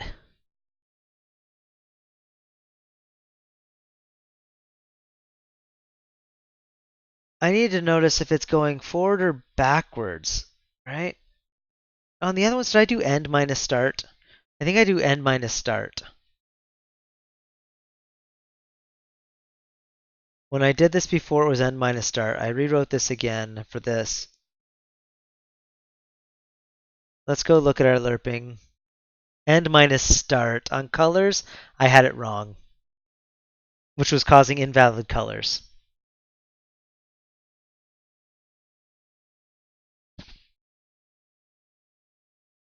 It shouldn't have been fuchsia. All right, let's see if this works. And if it does, then we'll go fix our time stuff, make it faster. Hey, that's beautiful. My lerp function was bad. Let's try that again. That was exciting.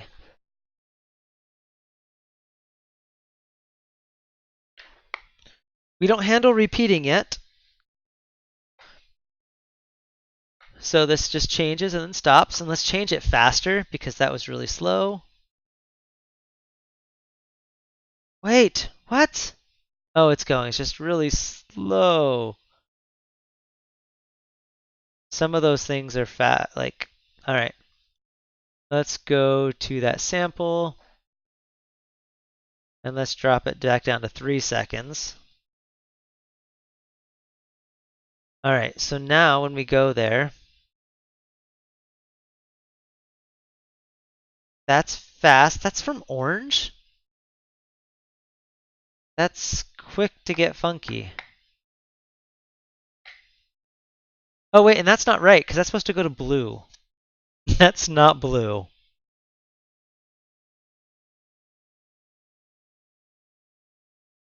Let's go back to our lerping.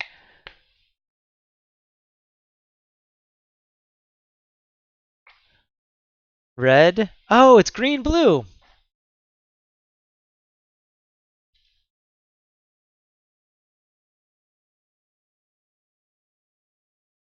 That makes a lot more sense. I'm like, how does it go from orange to green and instantly to fuchsia?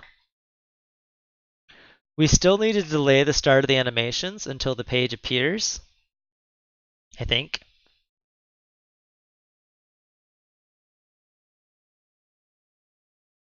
That's right. That didn't look funky at all. I didn't make the animate button do anything.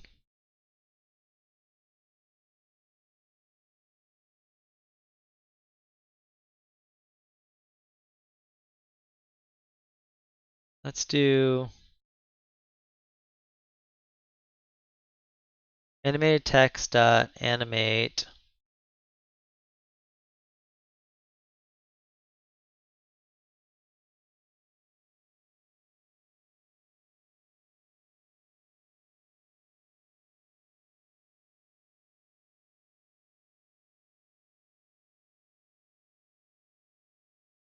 And if it's already pink, it's just going to be stuck, but it's all right. I need to add the global one where I can just be like animated view go do or view dot do this. No, wait, is that not right? Oh.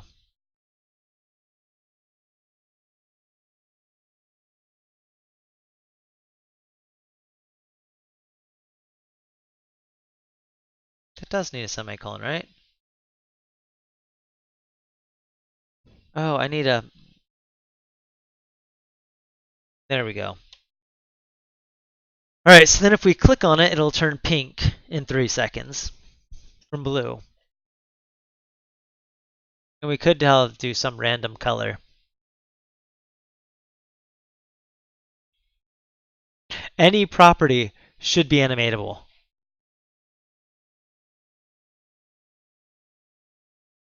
Not bad. Not bad. Not bad at all. We didn't handle frame yet. We need to handle that. I'm on mute? I am not on mute.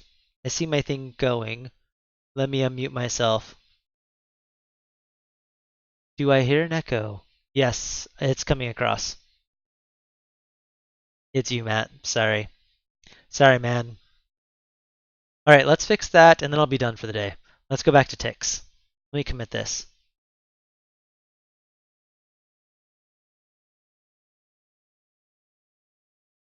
So yeah, any properties animatable, that's the really exciting part. I want to go into the time or the thread helper.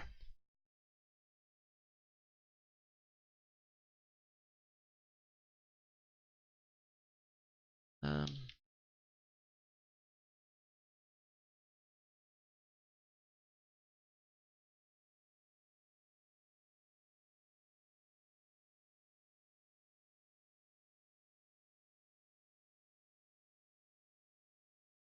we'll put this right here.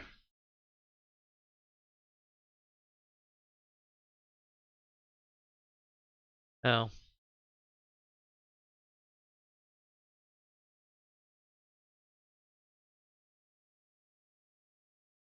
we might be ditching this thread helper stuff. I really liked that pattern, but if it's gonna give us the headaches it's given us, can't use it. Oops, sorry.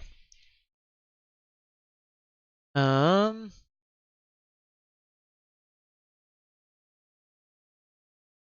let's check out this. Yep, that's working.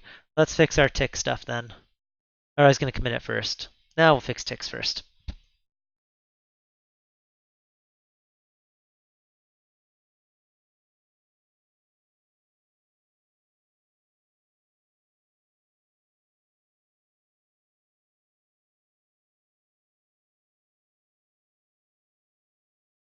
So the question is, Matt, doing datetime.now .ticks, is it still going to invoke all the other stuff anyway?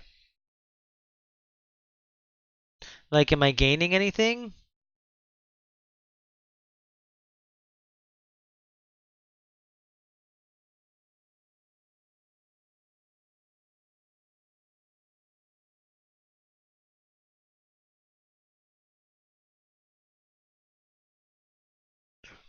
There, I'm on ticks. I'm just wondering if it's worth it. What? Oh, environment.ticks.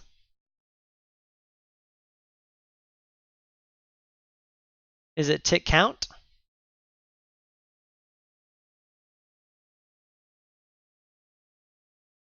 Okay, that's an integer. Is that going to overflow? How does that work?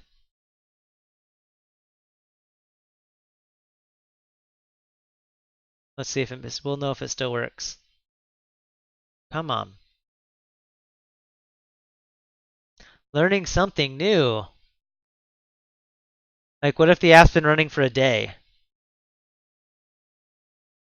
Does that thing reset itself somehow? What's it do?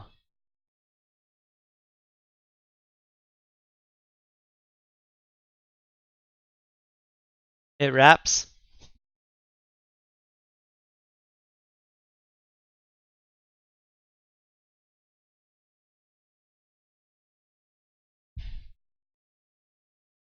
Okay, cycles between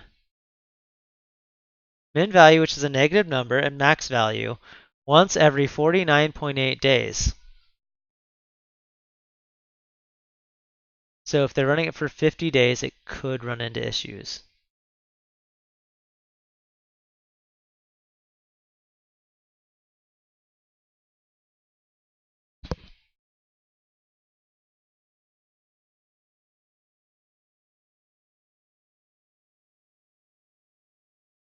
So every 29 days, if you're every 49 days, it could just jump. I may have to switch off the negative stuff like they did.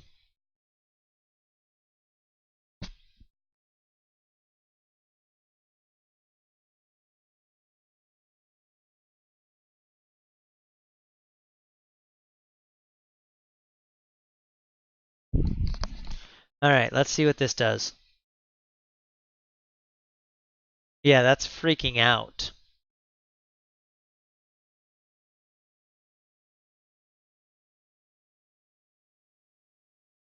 All right. Let's also only use positive values.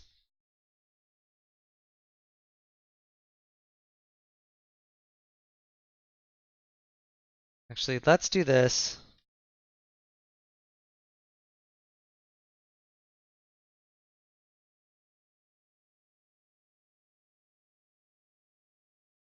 In case I need to change this.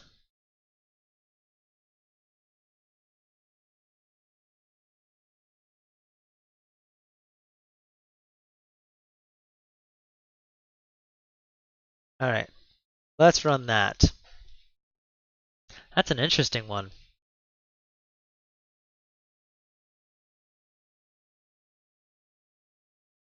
Oh, excuse me.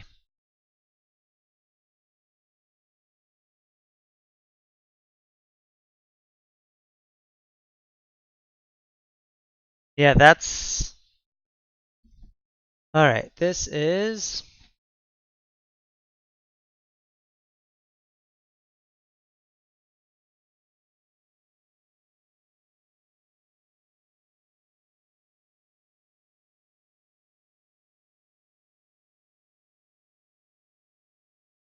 so it's really, really, really slow.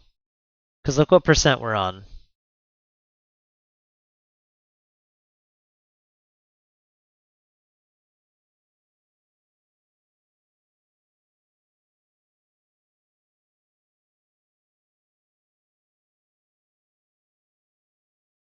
Times.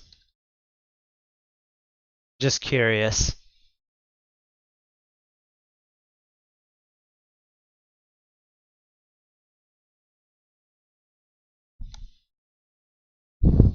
Yeah.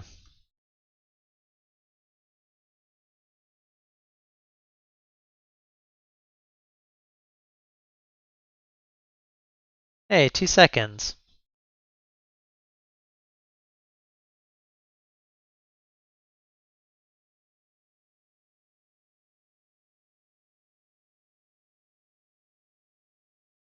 Ah, from milliseconds.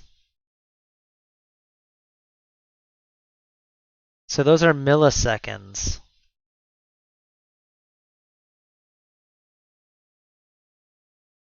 All right, so actually we don't have to do any of this.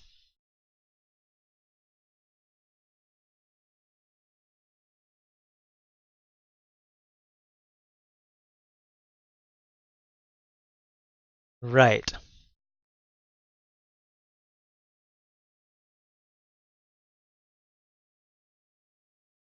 Yeah, yeah, why call it ticks? I agree. Let's see if that fixes it. That's what I was talking about 1,000, thinking maybe we need to do that. That would have turned us into. Hmm. Well, that was one of the curious things. Is it's integer, not long.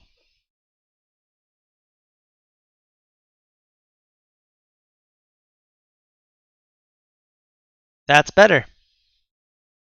That's about 3 seconds, huh? I didn't time it, but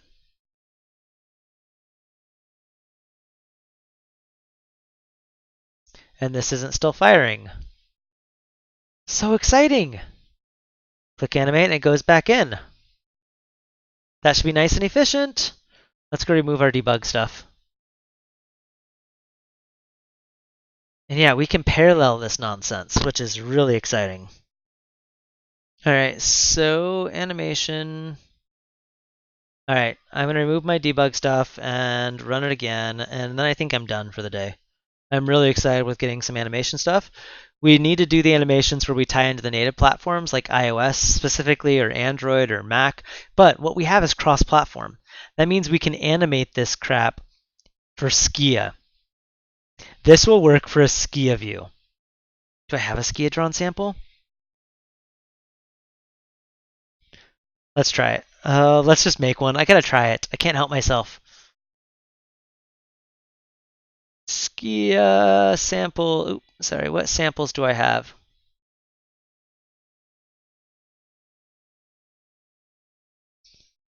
Do I not have a Skia button one?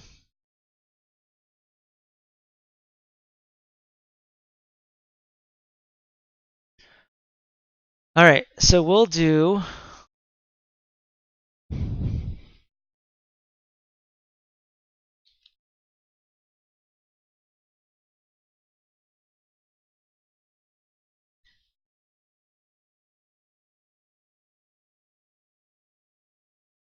All right, now what we'll return is a new vstack. And then inside this, we'll do new sk text.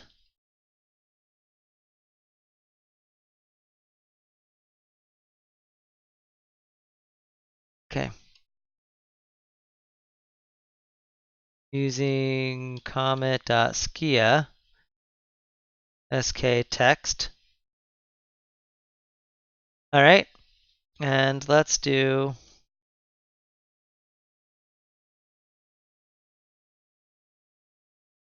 dot color dot green. What color should we go from? Black dot animate x dot color, and we'll do the color to color dot blue, and then new button.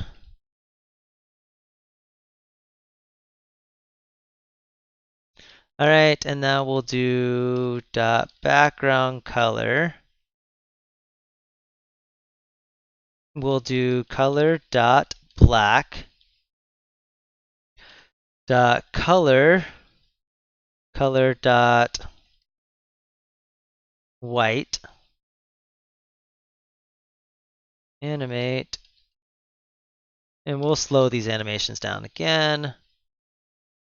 We'll do x dot background color dot white,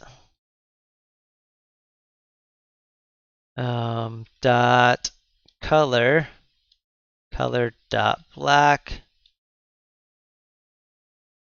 and now we can just do dot 3.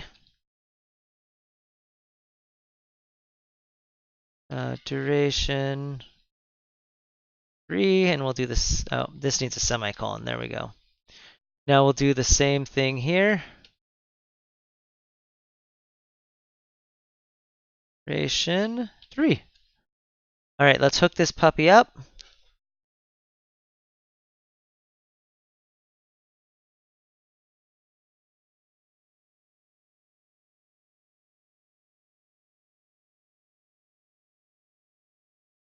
All right, new Skia button sample. All right, this should work. We should have animated Skia if I didn't mess up. All right. That one changed. Why didn't that one change? It's the first time I've done 2 of them.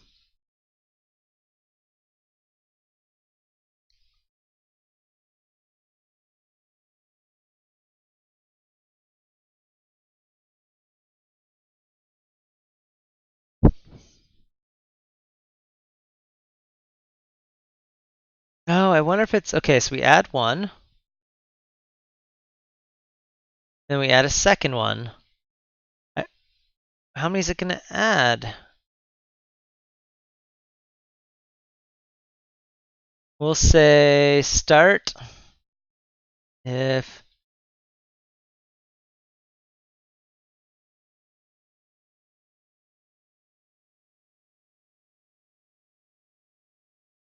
what we do here, we'd say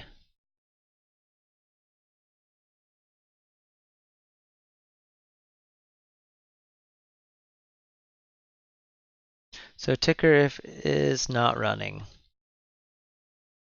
It could be that. Why'd the first one animate and then the bottom one's not?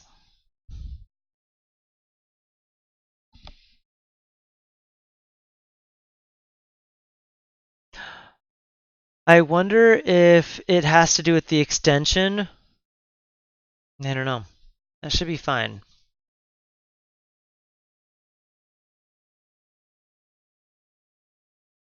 Darn it! The first one works and the second one doesn't!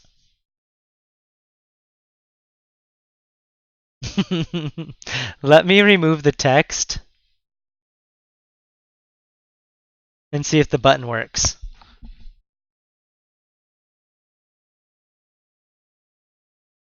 It's something wrong.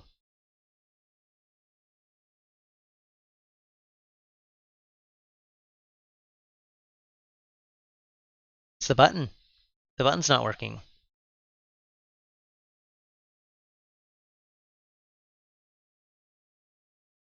Those colors match. Is that right?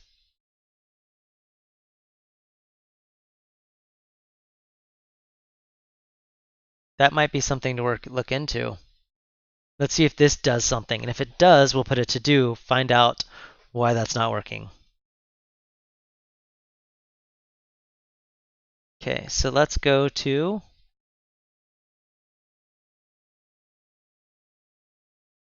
no, it's not working at all. Curse this.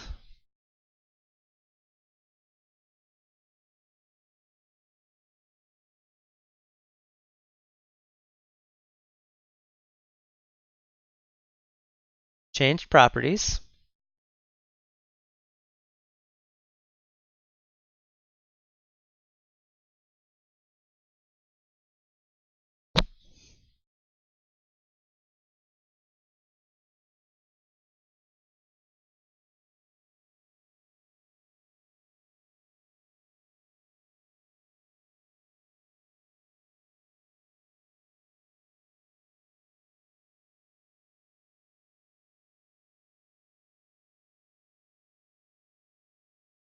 That's so weird.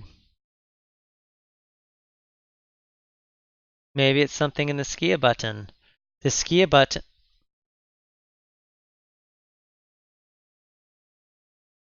It might be button. Text might be hooked up right, but Skia button might not be listening for those changes.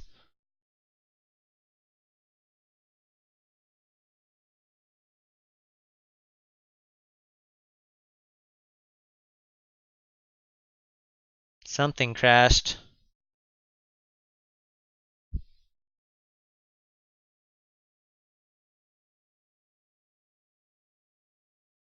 All right, we're gonna put it back in there and put a big fat to do on figure out why this isn't working on the Skia button. It's right. Big finale, and one worked and one didn't. Oh, why animation doesn't work. Now we are going to redo the way all this stuff works anyway.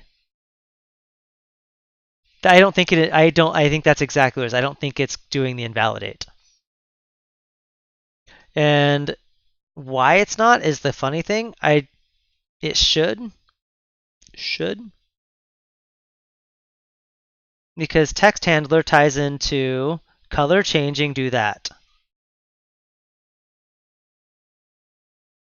This doesn't hook up the mapper stuff at all.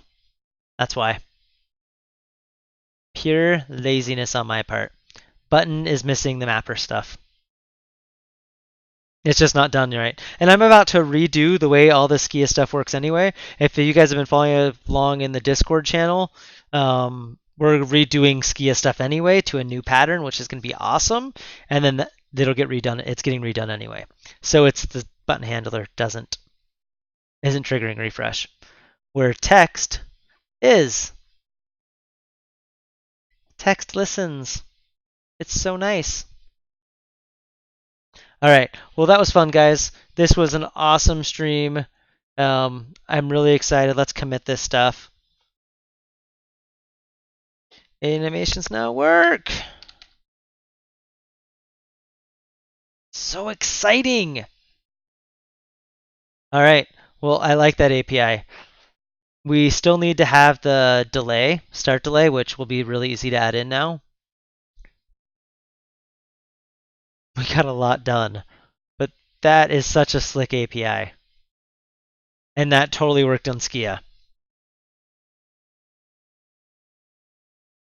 All right, I'm excited. Still disappointed. All right, guys, thanks. I need to stop staring at this code and go do life stuff. Thanks, guys. I'll try and stream again tomorrow. Not sure what my time's looking like. But yes, the animation framework's actually working. We need to get more properties in there. Everything aside from frame is in there. So we should move frame into the environment, and then it'll be beautiful. Yes, anytime. Thanks, guys. This was fun. See ya. End button.